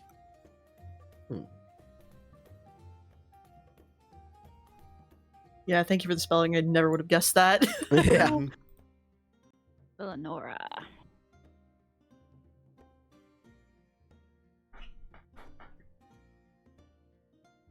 All right. So, as you listen to more rumors and start getting more and more of the run of the place, more people start crowding in, eager for dinner, chanting to themselves, and some of the bigger, more boisterous ones, chanting, banging on the tables, "We want the grub! We want the grub!" So, obviously, whatever's here must be very exciting. Entering amidst the chanting is a very beautiful woman, like statuesque, the body of like Venus de Milo, essentially. This woman looks gorgeous as she walks in. A lot of eyes turn, dragonborn, elf, half-elf, you name it. A lot of eyes turn as she goes in, goes right up to someone's table. An elf looks at her, gets off his seat. Oh, of course, no one was sitting here. By all means, take my seat. You need it more than I do. Why, thank you, says the woman, sitting down, getting a drop of it, getting his glass of ale, sniffing it. You don't mind if I change this to something more my taste, do you? Oh, no, but by all means. She taps the glass, it turns into a glass of wine, and she takes a sip. Yeah. The woman just enjoys her wine as the doors to the kitchen open, and some haggard-looking halflings come out, carrying trays that are way too big for them, with piles and piles of legs of mutton, and other, like, very chunky hunks of meat that most of you are not familiar with. Trill, you're good enough with nature to recognize, oh, this is, like, tiger and mammoth meat. Interesting. Yo. Oh, they eaten They eaten the entire cast of Ice Age over here. Mhm. Fuck. We're sorry, we ran out of Diego. slop! Right. So, the halflings hurry to get portions over to everyone, equal portions, though it's pretty difficult. A lot of them are, like, getting snatched away as soon as they pass by some tables. They're having trouble keeping balance, all that sort of thing. Some of it does get to your table, and as you take a bite, it is very good. It's very well seasoned, it's cooked thoroughly. Obviously, most of you haven't had tiger or elephant or mammoth, but it's a pretty juicy cut of meat, from what you can tell. Nice. First time for everything. Food. Food. Excellent. Food. All right. And then the woman, as the plates go by, taps a burly dragonborn on the shoulder and is like, "Oh, it was so good. Would you be a dear and help get me some seconds?" And the dragonborn's like, "Oh, yes, right away, miss!" And, like, pushes up, walks over to one of the halflings, snatches a leg of tiger from him. Another dragonborn goes up, "Hey, you already ate! I know I already ate, but I'm still hungry, so back off!" And the dragonborn keep yelling at each other. Some of them are like, "I haven't gotten any yet because of people like you!" Ooh. And there's more and more shouting and, like, It's banging on the table. horrifying. "We want the grub! We want the grub!" The halflings are trying to calm people down. It's not working great, because as one of them, like, raises a hand, everyone chill out. The plates fall to the ground with a clatter. Oh my god. Oh no. What? Oh boy. Oh boy. Oh boy. Oh boy. Yeah. The Dragonborn look down at the food, look at each other. "This is your fault, you know. If you hadn't been such a brute, we would have had it passed out. I'm the brute. You're the one who's been eating thirds. Thirds? I've only had seconds." And one shoves the other. Oh, How no. about once the shoving starts, I think Tig will like get up and try to interject and just listen. Are you really going to interrupt them getting more food for the lady? Yeah. Cast a glance at the woman. The woman looks over, gives a smile, raises a glass and a little miniature toast to you, and it's like, "I mean, look, they're the one that spilled, so obviously they're clumsy. I'll give it to the lady," says the other Dragonborn, trying to scoop it up. "No, I'll give it. She asked me."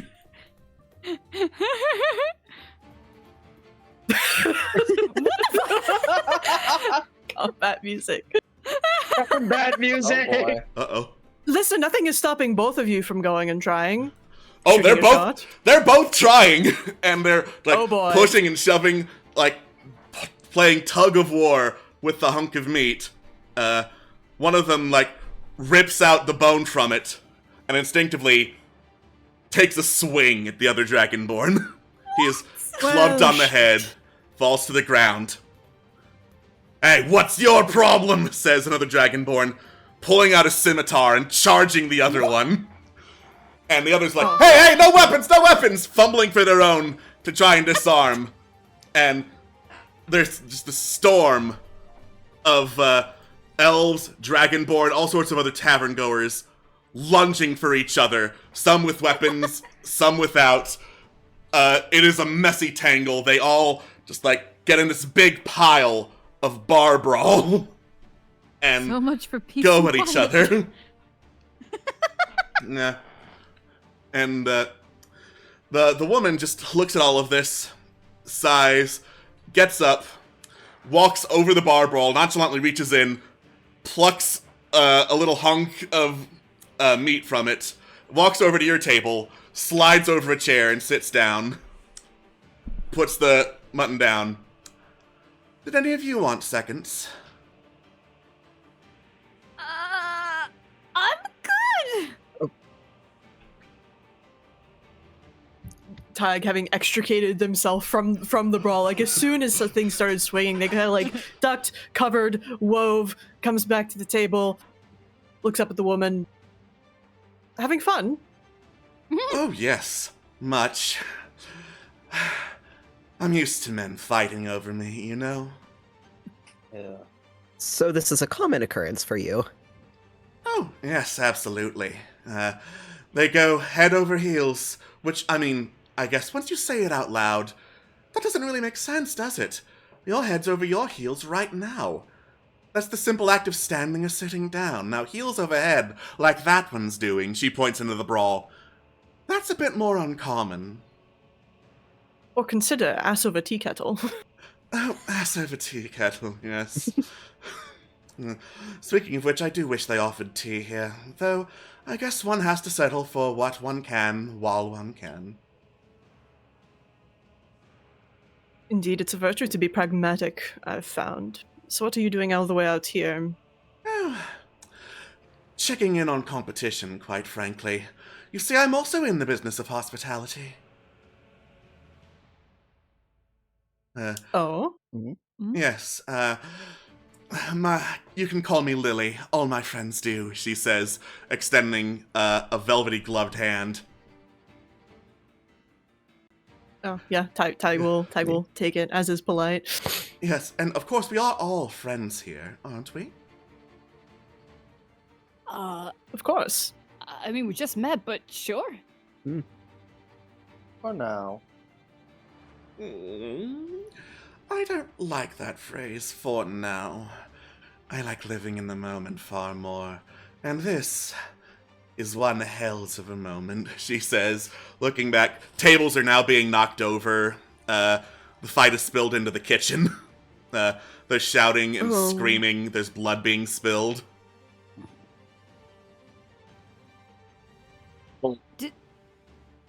Should we go outside? Oh, yes, I suppose being out in the cold would be better than being in the heat. And right as she says that, there's this, like, boom, roar of fire and tongues of flame erupt from the kitchen door. Oh my god! Oh my god. Oh dear, people really need to take better care of their safety measures. Shall we? She says, getting up, gesturing towards the door. Yes, let's shall. She then, like, holds out her arm and, like, droops down her wrist. Would one of you be so kind as to escort a lady out? Of course. I'm a bit short, but what can one do? Tig's a noble. Like, you know, they're used to this. Pride charmer. I like you. And she just casually strolls out, as I'm assuming the rest of you get the hell out of the tavern before it starts to go up in flames. Oh yeah, this place is not surviving through the night. Mm-hmm. Rip. Yeah. All right. You head out, and once you get to a safe distance, Lily looks back. The flames are erupting in, like, bright flashes of yellow, red, a little bit of green. The smoke itself is also, like, shades of green and purple. Fey wood is so interesting once it burns. Wouldn't you agree? Mesmerizing, one might say. Exactly. Certainly a Interesting is sight. word. Well, you of course have my apologies for the mess. Like I said, this is a common occurrence. Most people who come by me aren't as civil and polite as you all are. Well, we always happy try to to be a be. fresh. Yeah, exactly. Well, it is unfortunately getting a bit late into the night, and my own place is a few days away, otherwise I would offer you an escort there. However, it would seem like you have other destinations in mind. No judgment from me, of course. Now, all of that being said, if you wish for proper hospitality in the borderlands of the Fae, you can come down to Lily's House of Pleasure. I promised my staff knows how to take care of themselves, and most importantly, take care of you. Why, we will keep that in very, very good mind. Thank you for your hospitality in advance. Of course. It is like they say, mi casa is su casa. I'll be looking forward to seeing you again. She Stepwise. Nice to meet you. She steps back and does a curtsy, and as she does so, the long black stockings that she was wearing just kind of like fuse into her flesh, so that she is now almost wearing a skin suit of black stockings and black leather heels. Her purple dress opens up to be more flowing and reveal more of her skin, as it floats out and spreads out. More things spread out behind her. More specifically, a set of giant bat wings attached to her waist, along with 4 around her neck and head, and a long tail ending in a devilish hook. The wings flap, and she flies off. Ta-ta! With a giggle as the inn burns down in front of you. Ta-ta! I fucking knew it. Hello. She's so pretty. Oh, art's so good. Yeah. Talk about a hostile takeover. Some advertisements, eh? That's the place where the elf got scammed, wasn't it? It sure was. Oh boy. Well, she seemed nice. Yeah, let's make sure we have enough money to stay there if we go. Otherwise, we're gonna end up like that guy. I don't know. Something about her and the situation made me think that he was asked to pay in more than just money. Oh. Who knows, though? Well, Man. there goes my 5 silver, I suppose. Man, they really squeeze the electrum out of people. 6 silver. Oh, 6 silver, of course. There go my 6 silver. Yeah. I don't know, if we wait, we might be able to loot some from the wreckage. Maybe. At least it's warm enough here. I'd be fine waiting and seeing if things calm down a bit. Yeah, Yeah. warm enough with the burning building in front of us. Yeah. Has anyone, like, made it out of the building, by the way? Like, we were talking? Or are they still just like just going down with the building? No one but you has made it out of the building. Oh. Should we try and help? How? I don't see how I would be able to help, unfortunately, is the thing. No, neither can I. Yeah. I make thunder, not rain. Yeah. Did everyone just Same. Did everyone just die in there? Seems like it. Did she just Unfortunately, kill probably. what? Oh, my no, you God. see, she arranged for things to happen. Her hands are clean. Man, now I wish I'd stolen that elf's jacket.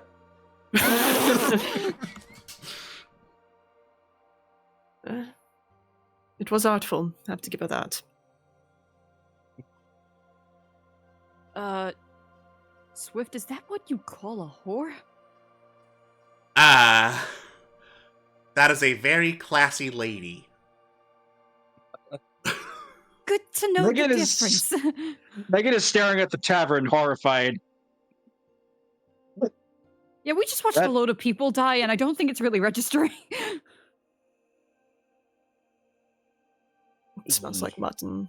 I think I'd rather actually start to go. Yeah. Yeah. Maybe Suddenly- let's make some distance. Yeah, suddenly the cold seems a little nicer. Oh my god!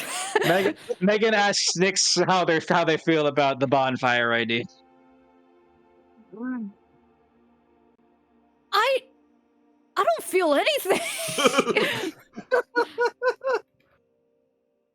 It's bamboozled. I might have a cry later. Alright, well, come on, Zidane, let's get away from here. Yeah, let's give it another 5 miles and it might set in finally. All right. Mm, That You- was such a slow wait a second. You take some time to get away from the burning wreckage and head towards the land of ice and snow, which we will get to after the break.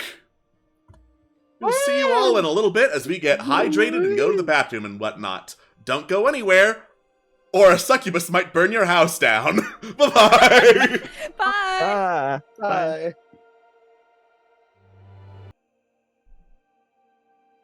Hello, and welcome back to D6 Tricks Legends of the Wildlands. We just got back from, oh no, a pretty lady burned down a tavern. Women, am I right? It is now pretty late, and you've gotten a good distance away from said tavern. So, it is time to make camp and unpack all those thoughts. Right. I'll take a watch, as usual. I can take up last watch.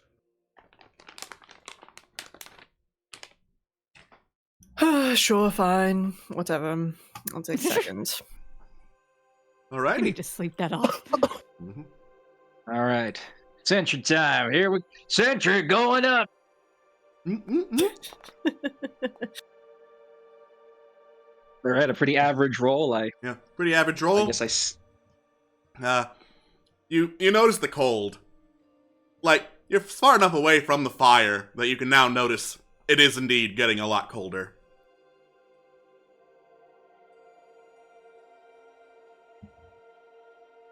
Cool. Mm-hmm. Cold, even.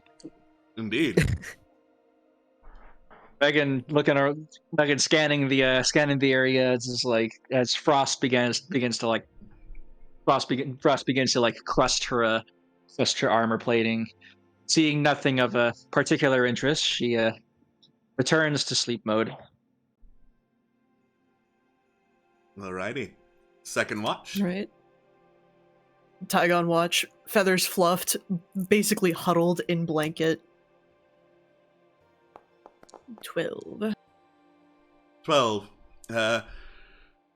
Welcome to cold weather. It's not doing so great with the cold-blooded creature. At least I'm fluffier than most kobolds. At least you Still, have some ugh. fluff on you.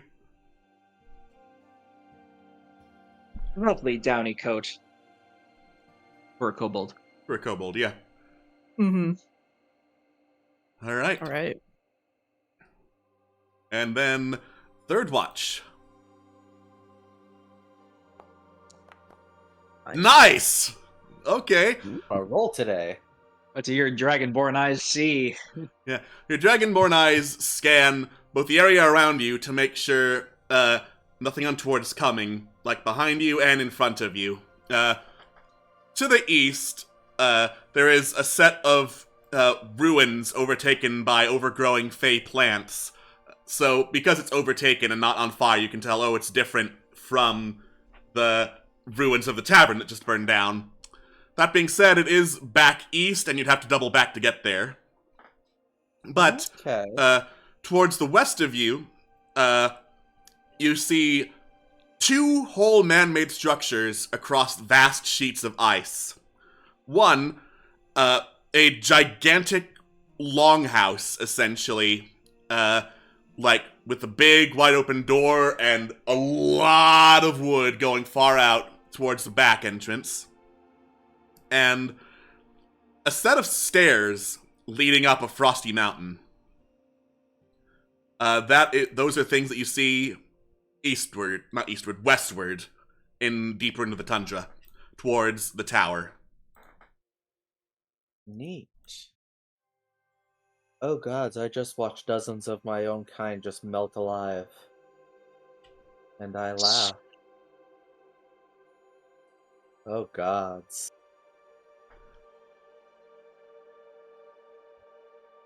Well, Yeah. The Dalgoose is long rest distress. They ain't getting any better.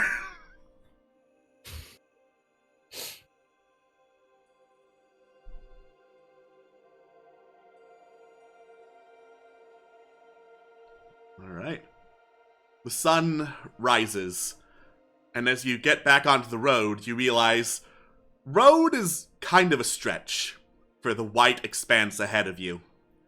There are paths that look more tread upon, sure, but a lot of it is just a frigid snow.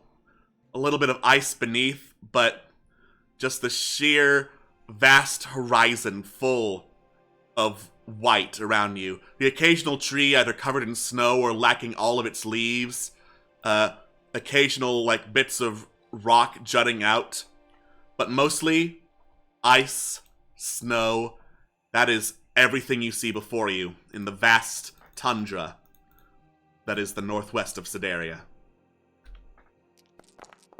Ooh, to think we came here during the Cold. summer. Yeah, you came here during the summer! Yeah. Nyx will get the blanket that they have and kind of wrap it around it as sort of like a cape over their poncho just to warm up a bit more. Alright. Wait a minute, I thought I selected water. Hang on. Come on.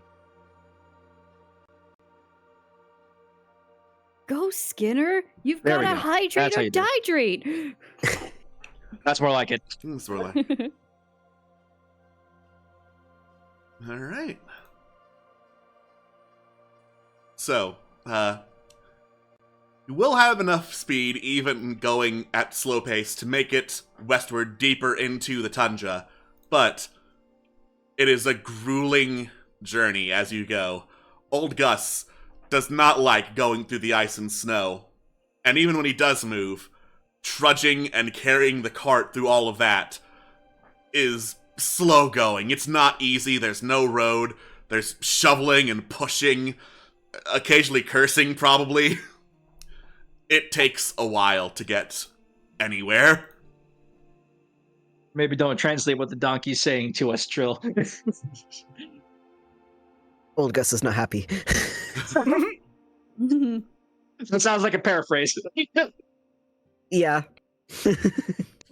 a little bit. I'm not happy either. It's cold.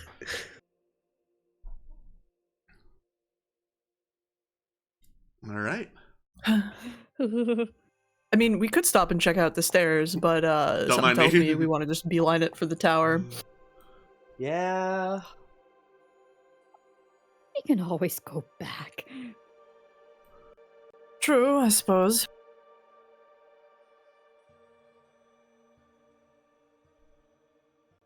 Although the less we explore, the less we get paid. True. Tower at home. Yeah. At this point, we've already committed. We might as well just keep going forward. Yeah. Please. Turning back would probably cost us more time. Honestly, yeah. Yeah. Yeah. All right. So, day in the tundra lasts for a long time, especially in the summer where the sun is up for longer.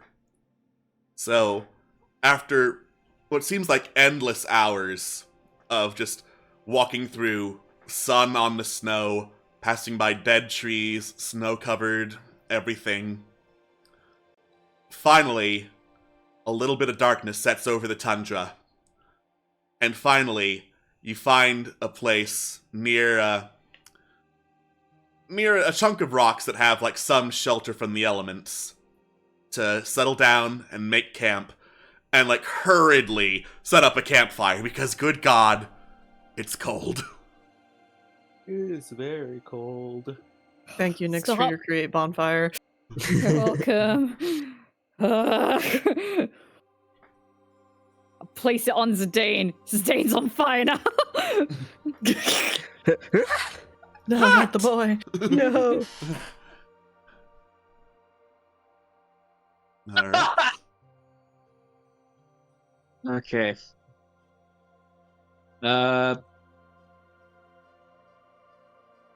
So for the purposes, there's snow on the ground, right? Or is it Yeah, there's snow on the ground.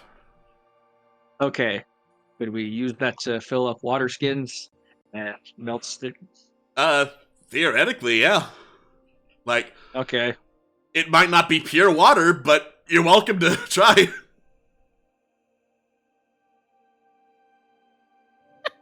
you're probably gonna want to sanitize it first. There's a boil it. bonfire. We can boil it. Yeah, Mm. You can Yeah, spend we the can time do to that. boil. that's what I'm corn. saying. Don't just straight put it in your water skin first. Yeah. As Yeah. someone who has had to boil ice before, don't put that shit into your water. Yeah. Let's let's scoop some ice into a thing and boil it on the thing over the fire for Yeah. the sake of anybody who needs any water. You've got it. Yeah, I'll help that. Hey, Alright. Swift. I guess you can get high if you bury your face in the snow. What? I see before me a world that looks like crack cocaine, but is not. I am lied to. I thought I'd try. Gotta get type some of good ice. out of this. A winter court sucks. That bad? Hey, I said no backstory for you, and I mean it. No, fair enough. I'm not. I don't like the cold either.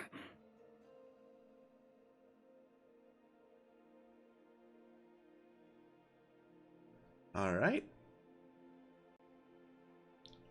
So, in the middle of this freezing cold, everyone has shelter, access to heat, and coverage via tents and bedrolls and blankets and whatnot. So, congratulations, no exhaustion checks.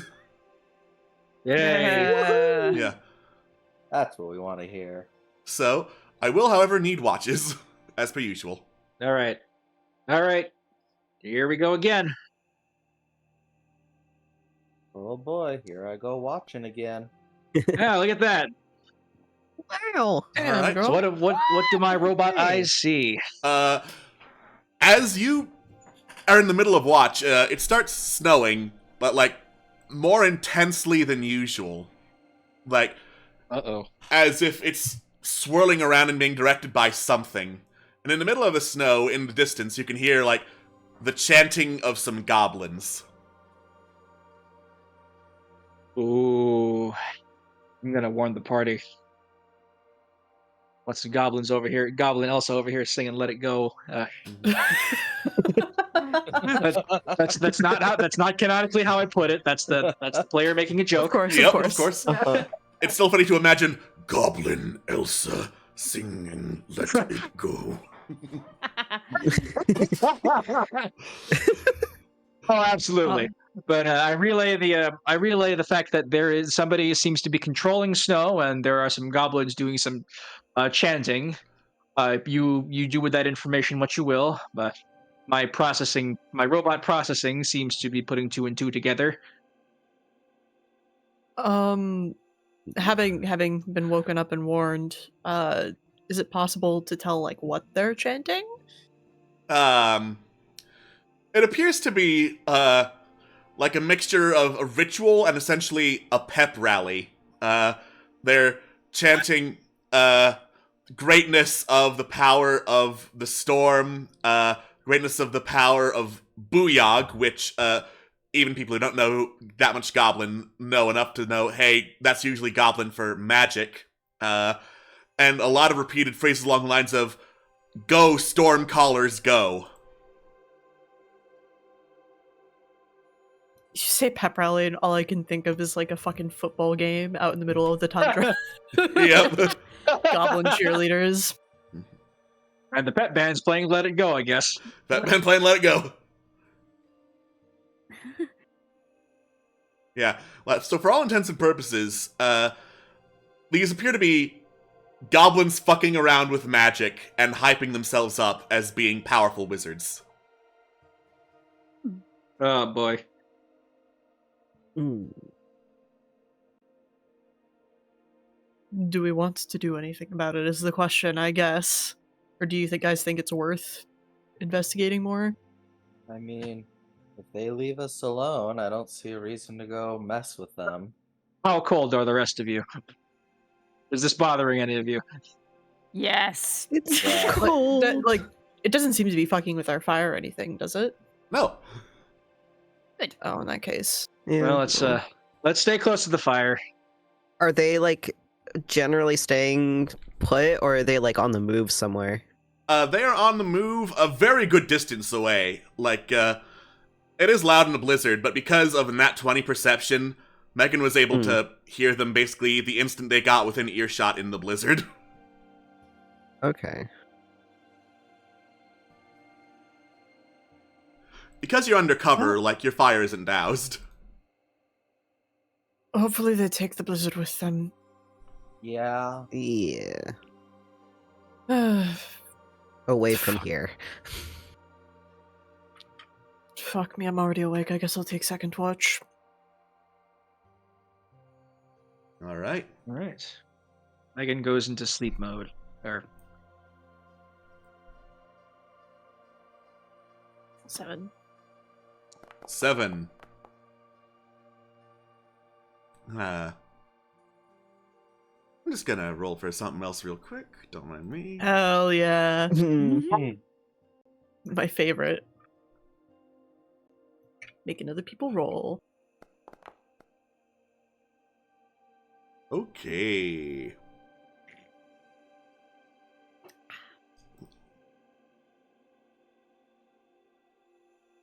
I like the tone of that. Hell yeah. Mhm. Alright. Mhm. So, Tig, you don't really see or hear anything. The blizzard is very loud, and you're pretty tired and cold. The end of your watch approaches, you go to check your pouch. You are missing 16 gold pieces. got robbed. What? They kind of like spin around. They're like try to see if there are any like tracks or something or any evidence of anyone. Oh no, was it here? No, it can't have been here. Was it in the tavern? It was busy. Oh motherfucker.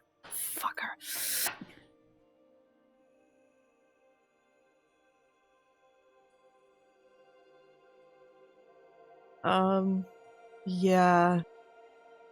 Not happy about that. That's for certain. I'll live, but I won't be happy about it. Very Just unhappy. track that really quick.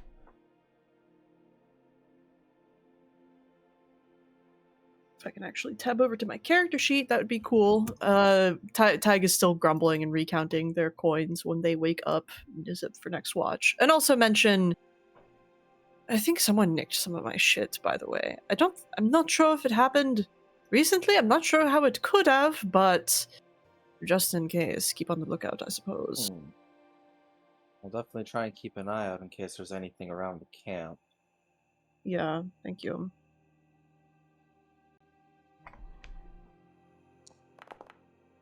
All right. 21. You take a look around. The blizzard by now has passed, so you can like hear stuff and see a little bit out in the snow. And you see very small tracks of some kind leading into and then out of the camp. You don't know how old they are. Given the snow, could be hours, could be minutes. Huh. Do they lead very far away from camp? Looks like they lead a pretty good distance away from camp. Damn. Well, I'll make note of them, and we might go that direction when we wake up.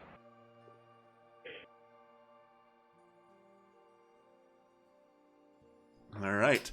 Speaking of waking up, once more, the sun shines brightly on the snow and ice. It is waking time. Wake up, everyone. No. Fine, stay here and freeze. Okay, I'm up. Wait, never mind. No! Megan kind of like takes off the snow and trudges back to everybody else. Getting her all gears and all that warmed up and ready to go. I will convey that I found tracks seemingly leading away from the camp. Oh, there's our culprit. Do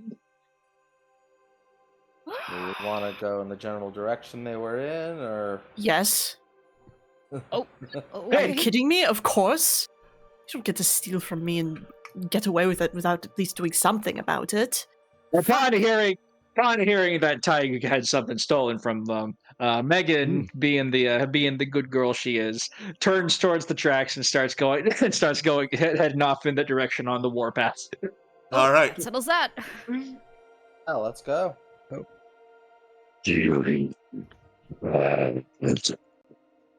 Oh, I love her. All right. You march through the snow, trudging through the cold and the ice on the warpath, following the tracks in a vaguely west-southwestish direction. It takes you a couple hours before you almost miss it, but in the middle of the snow, like huddled up under like a put-together pile, are some golden coins glittering out in the snow and the sunlight, and sleeping beside them is a monkey with a big pink face, pure white fur, Japanese snow macaque for reference, even though, you know, Japan doesn't exist in this world. Nice. So, do you want chilled monkey brains for dinner tonight? Then you get to try that. Y'all Both didn't get to first, try. but yes. I guess the monkey likes shiny. I like my shiny more. Actually, if there's a monkey like this like hanging around here, could there possibly be like hot springs as well somewhere nearby? If this is where the monkey's like if this is where the monkey's like resting up. I know Japanese snow macaques do like their hot springs. Yeah. Oh.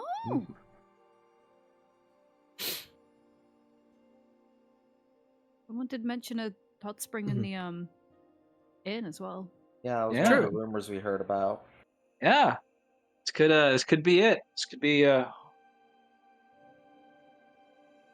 where where that hot spring is, or near it. If this is where the monkeys are.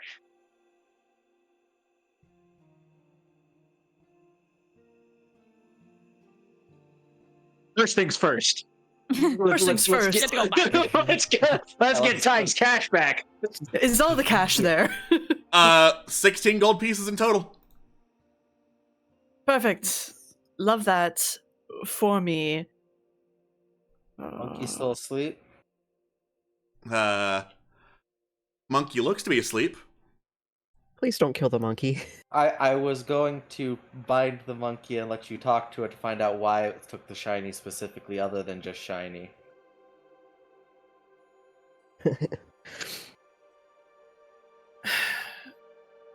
I got mine. I'm happy to leave without doing any damage.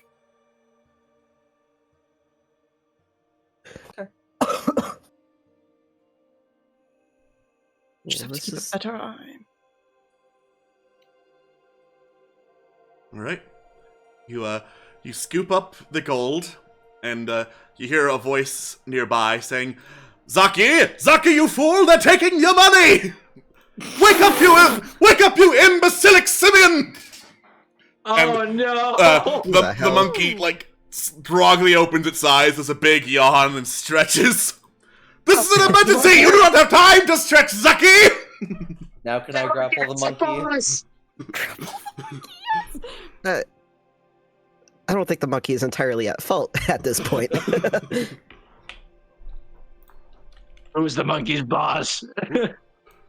Zaki. Yeah, can we Okay. find where that command is coming from? The voice is echoing. It seems to be, like, really, really close by, like, you would assume within visible distance, but you don't see anything. Is this an alarm spell? Make an Arcana check. Ooh, sure. 10. It is speaking in far too precise language for it to be a pre-programmed alarm spell. cool. I guess the thing that we should like to include us in was it specifically saying no time for stretching. Yeah, true. I mean, do we want to look around? Or we make tracks, like we just leave. Or attempt to, I suppose. That monkey's not gonna like jump on us and go. No. This is a sleepy monkey. He's asleepy. Yeah, probably. He's still getting up. He's very groggy. Aw, All right, let's get out of here while we can. leave him be. Bye, monkey. Zaki, whatever your name is. All right, you turn and just walk away. Zaki, you fool! They're getting away! Your little legs will never catch them! No, they won't. Let's get out of here. It's like, nah. I was half worried this would be like the monkey from Toy Story 3, where he like turns around and goes like, jumps at, like. No. Yeah. I was thinking of the dueling monkey from Yu-Gi-Oh! GX. This is the last time I trust you to hide our games, Zaki. You hear in the background. I love this guy. No, maybe treat your animals better and maybe they'll listen to you a little bit more. Just a thought. Yeah. So you're calling back to him? Yeah, I Yeah. might as well, like, Yeah, as we're, do like, it. walking away. Yeah, free shot. Let's go. This animal would not listen if you brought God before him! Who is this? You didn't check. You didn't check. Unless you want to said turn what I back. said. Thanks for saying, not me. I said what I said. Treating him kind of like trash, so of course he's not going to listen to you. The monkey finishes yawning, smacking his jaws. No! Zaki, stop looking for breakfast! There is no breakfast here! That was going to buy our breakfast, you buffoon! Let's just go. And so, you leave the monkey and the disembodied voice. Have a good morning, Zaki. You know, actually, since they just mentioned breakfast, I'm gonna You're gonna reward bad behavior? I don't know. I don't even know, man. Well, I'll reward. Well, not so much the person, because the monkey's basically just doing what it's told. Like, I don't know. Up to you. Listen, I'm just happy I got everything back, so I don't need to make any heads roll. Well, I'm gonna give the monkey a good berry. Alright. Yay. You turn around and leave a good berry. The monkey smells the air, turns towards it. No, Zaki, you fool! It's probably poisoned. It's probably a trap from these people. Zaki, don't approach the berry. Zaki, my God, don't approach the berry. Fine, I guess we're approaching the berry now. Enjoy it, you simpleton. I just let I whisper to monkey. It's just like, you don't have to stay with this guy, right? Yes, I do. No, you're too good for him. Yes, I am. But yes, I Yeah. do. Is the disembodied voice coming from the monkey? It is coming from, like, within, like, a foot of the monkey. Oh. Well, no berry for you, sir. My incorporeal form could not even have a berry, thank you very much. Oh good, that saves me the time of trying to stab you. Ha! I fear no stabbing! I have conquered far worse things than stabbing before! If you're an incorporeal form, why do you need money? The monkey needs food. The monkey's just gonna go Yeah. to the market and buy, like... He will. Yeah, he will if I direct him. And also I need to buy some necromantic reagents because, I need those if I'm gonna get my body back. Oh, you're a ghost? Are you a lich? Hardly. I am Nixor, the greatest necromancer of all time! Nixor? Oh, sounds like my name. I would hardly want to be associated with one such as you, but I suppose names are common. Must note to self, must change mine to something less common. Can't be the greatest if you don't even have a body. How'd you fuck up? Well, easy.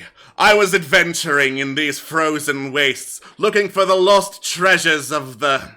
Oh, I don't need to tell you, there's lost treasures everywhere, it's the tundra. Things get frozen over all the time, and I was nearly there. When? I slipped and fell. I'm out of character, by the way. Graceful. Yeah. But I, being the greatest necromancer of all time, was prepared for such an event, and decided I would bind my soul to the nearest suitable body that came, giving me life anew. It bound to the monkey. How's that Found the working out? monkey. Bad? He doesn't listen to me. Can I'm you trying hear you? I'm trying to give him ultimate power, and he's just like, I like being a monkey. Yeah, the ultimate power is not in the interest of a primate. I tried also to explain to him that ultimate power gives him unlimited bananas. They're nice.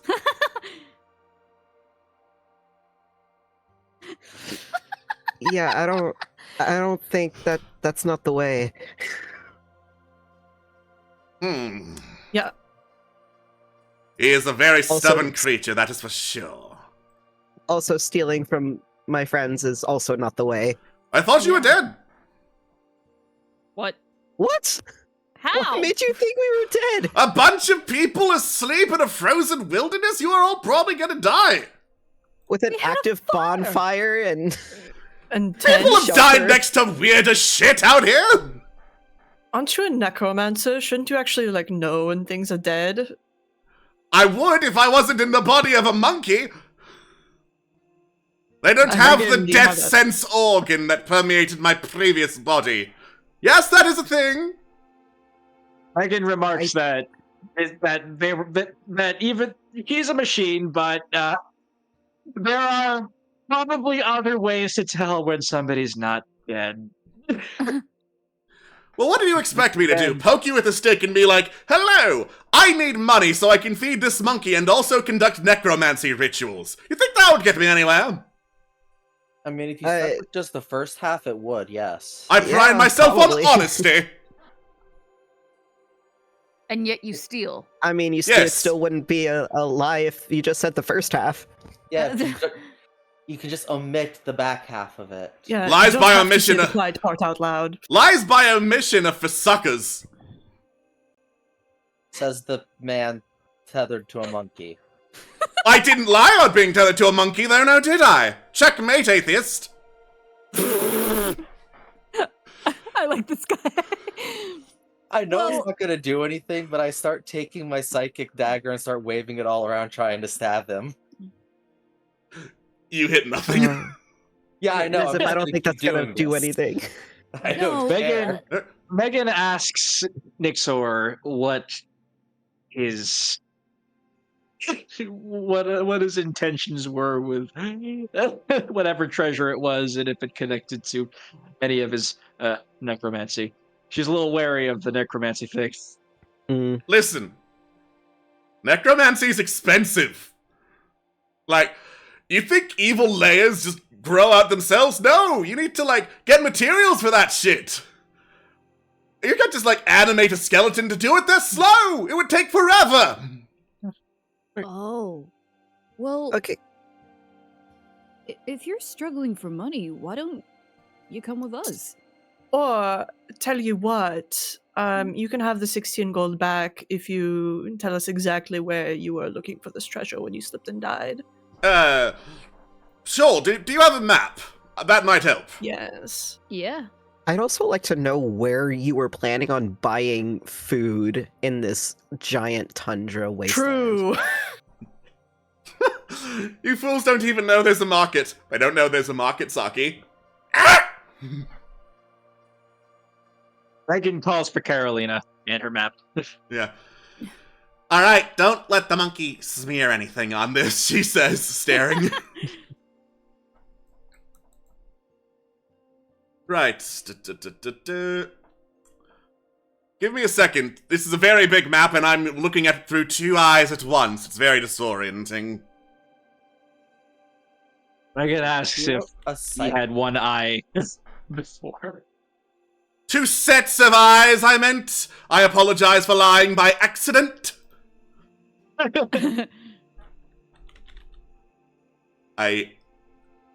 Google Docs is very slow when searching up where is treasure. Mm, Right about there, he says, pointing towards the northern corner of the map. Okay, gonna have to make a About note of that. where? Here. Oh, Got it. And what was it again? Treasure! Just treasure. Oh, okay. And all right. sorry if you mentioned it before, but where is your body now? I don't know. Probably in a bunch of snow and ice. Oh. Possibly Okay. preserved. Ah.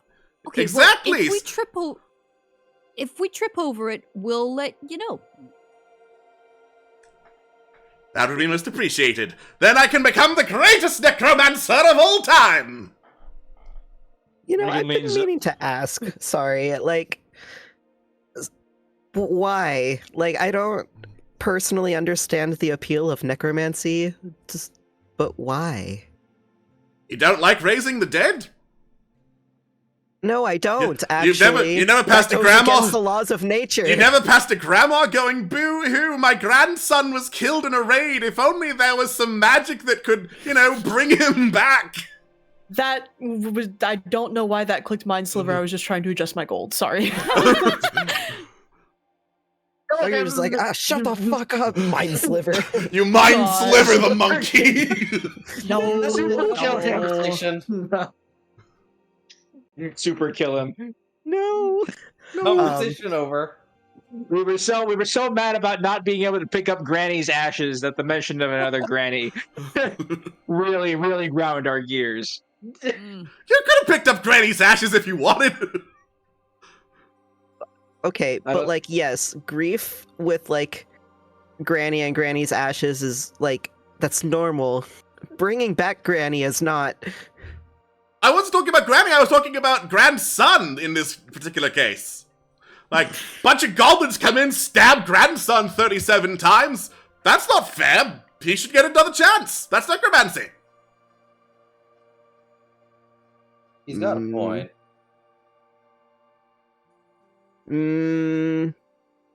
I mean, think of it this way.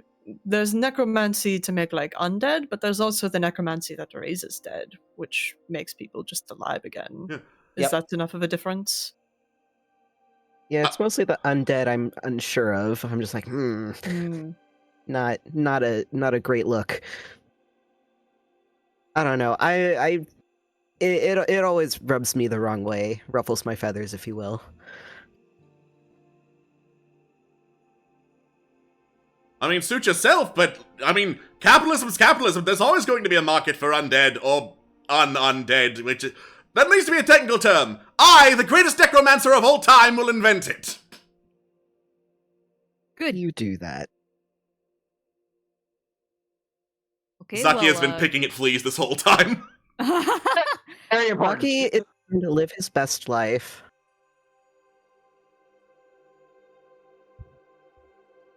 Okay, well, I hope you find what you're looking for. I hope Zaki stays well. Treat Zaki well, or else. I don't know what I'm gonna do to an incorporeal being, but or else. You're welcome to try. Onward, Zaki, towards more suckers and more adventure. And Zaki sniffs his own armpit for a second, and then slowly walks off. I love them. Yeah.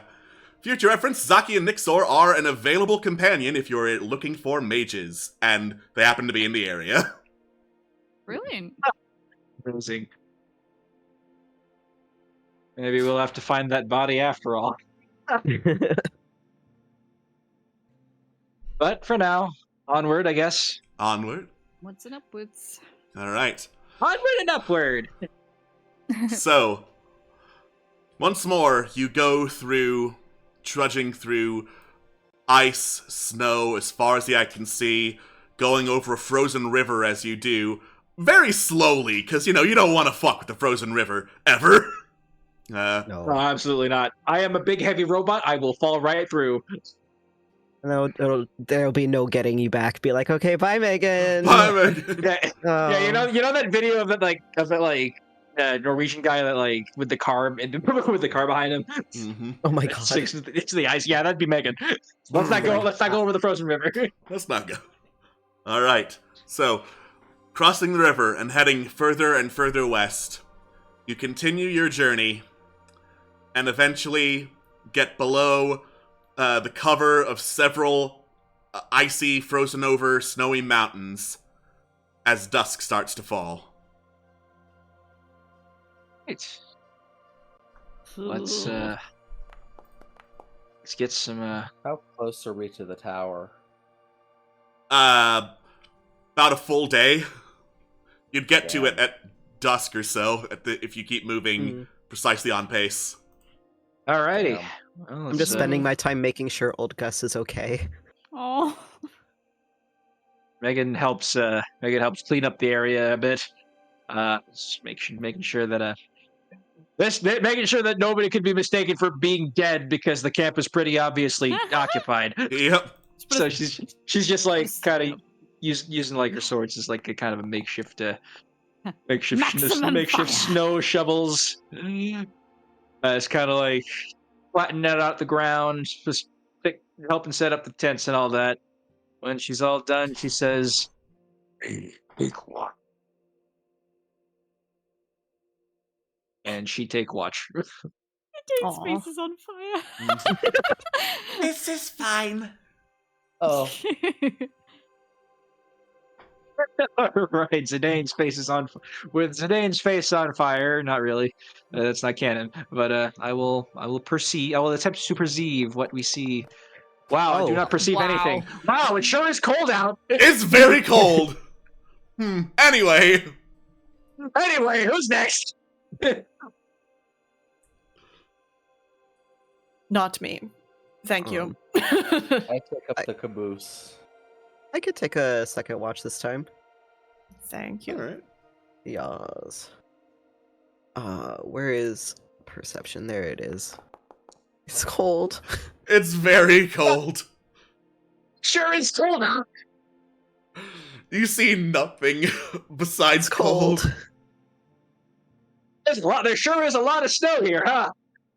There is. It's a lot of snow. Wow.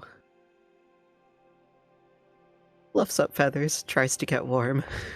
Damn! God. Wow, It's cold. It sure is cold out. cold. As if it's cold. Incredible. You heard nothing but howling of winds and roaring of some creature throughout the night. But it's probably just because it's so damn cold you're hearing things. Cold. It's very, very cold. Oh god, the mega polar bear. Oh no. Alright. I'm just gonna roll one more thing real quick. Mm-hmm. Alright. So, as you immediately get started and march towards the tower in the distance, trudging through any amount of ice and snow, even as the terrain gets slicker and harder to trudge through, almost at the point of ripping your leg completely vertically to take one more step because it's buried in so much snow. Actually, Carolina's with you, so I can clear out some tiles later once we get to the thing and I have more room to work with. But anyway, as you continue moving, you see other footprints in the snow along with yours, heading in a scattering of directions, some north, some west, some northwest. All of these footprints, however, are very, very large. The smallest is about 2 times the size of an average human's cubically, so in every direction, with claw marks at the end of it. Others appear to be boot marks, but like huge boot marks, about 3 times the size of another humanoid. Oh. Ooh. Bigfoot.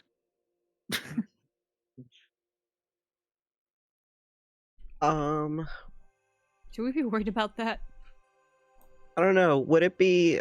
Can I fly up and see if I could get like a higher look to see like what direction like people or creatures might be around that could have left the trails?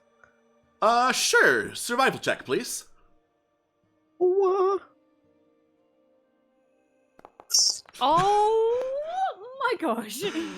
The winds up Sure here is. are howling and loud and in your face. You see and hear nothing. Now, It sure is cold, huh? It sure is cold. Stop It's- reminding me. Trill's just like crying now, just like. I feel you. Megan drapes a blanket around Trill and pats him gently. Thanks, Megan. All right. So, footprints aside, you continue your long, frigid march through the ice and snow, and eventually get to the base of the tower. It is crafted out of obsidian and polished like other black metal, and is high into the sky. A very stark contrast from the ice and snow and the endless white expanse around you. It is jagged, it is unfriendly looking, and the sign in front of it, in front of this big old wooden door with some, like, carvings and decay into it that make it look like a jagged mouth of some kind. The sign reading, Soul Lock Tower. Oh. That's welcoming. Soul Lock Tower. Love how that sounds. Hopefully there's not a Soul Loch Ness monster in there. Yeah, Soul Nessie. Nessie! Okay. Are you sure we don't want to turn back? Megan says it's a tower.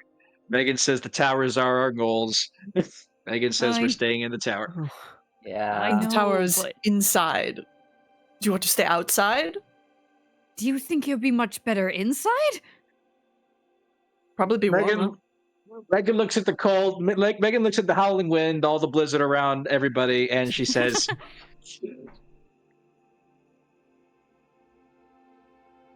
And says, "Yes." "Oh, Excuse me, the robot voice did not pick up on the it's microphone. okay." It's alright. Yeah, at least it'll be like a wind blocker and, not Yes. actively snowing inside, hopefully, unless it's like weirdly enchanted that way. Fair Yes, enough. all your fleshlings need to not be frozen in the cold. True, and unless you don't want to fast travel out of the tundra, Mhm. Let's go inside. Sorry, I didn't mean to raise my voice, but you're good. All right, come on, fleshlings, let's go inside. Alright. Here we go. In you go. So, so this map is, it's not super big if you know what you're doing, so I'm going to give you a choice, because we're almost at time. Do we want to call it here, or do you want to go over and get as far as you can into the puzzle of Soul Lock Tower? I think I think we'll we should Yeah. probably be better to do the puzzle in one go. So let's Yeah. Alright. Yeah, I don't just want in to case break it into two. we forget what happens, what the solution was within a week. What is the Yeah. solution? What is the solution? Yeah. Alright. In that case, our heroes enter Soul Lock Tower, the door creaking as they go, and slamming shut behind them with a loud, echoing vroom, vroom. And with that is going to be the end of the session. Thank you so much for joining us. Tomorrow, we will start the frigid and possibly horrifying insides of Sollock Tower, the Tower of the Tundra. Tomorrow? Let's go. Tomorrow, let's go! Yeah. Let's go! Let's do more D&D! Let's go! Next week, I'm a Hell yeah. professional. Next week. What's up? We all have tongue slips. It's fine. Yeah. Yeah. What time isn't real? Well, next time it will happen. We'll see you then. Bye-bye. Bye. See ya. All right, I gotta eat dinner, so I'm gonna pop out. Yeah, I'm actually going to leave earlier than I usual as also well. need to I will Later. catch you later. Thank you so Later. much. Bye. Later. Bye, guys.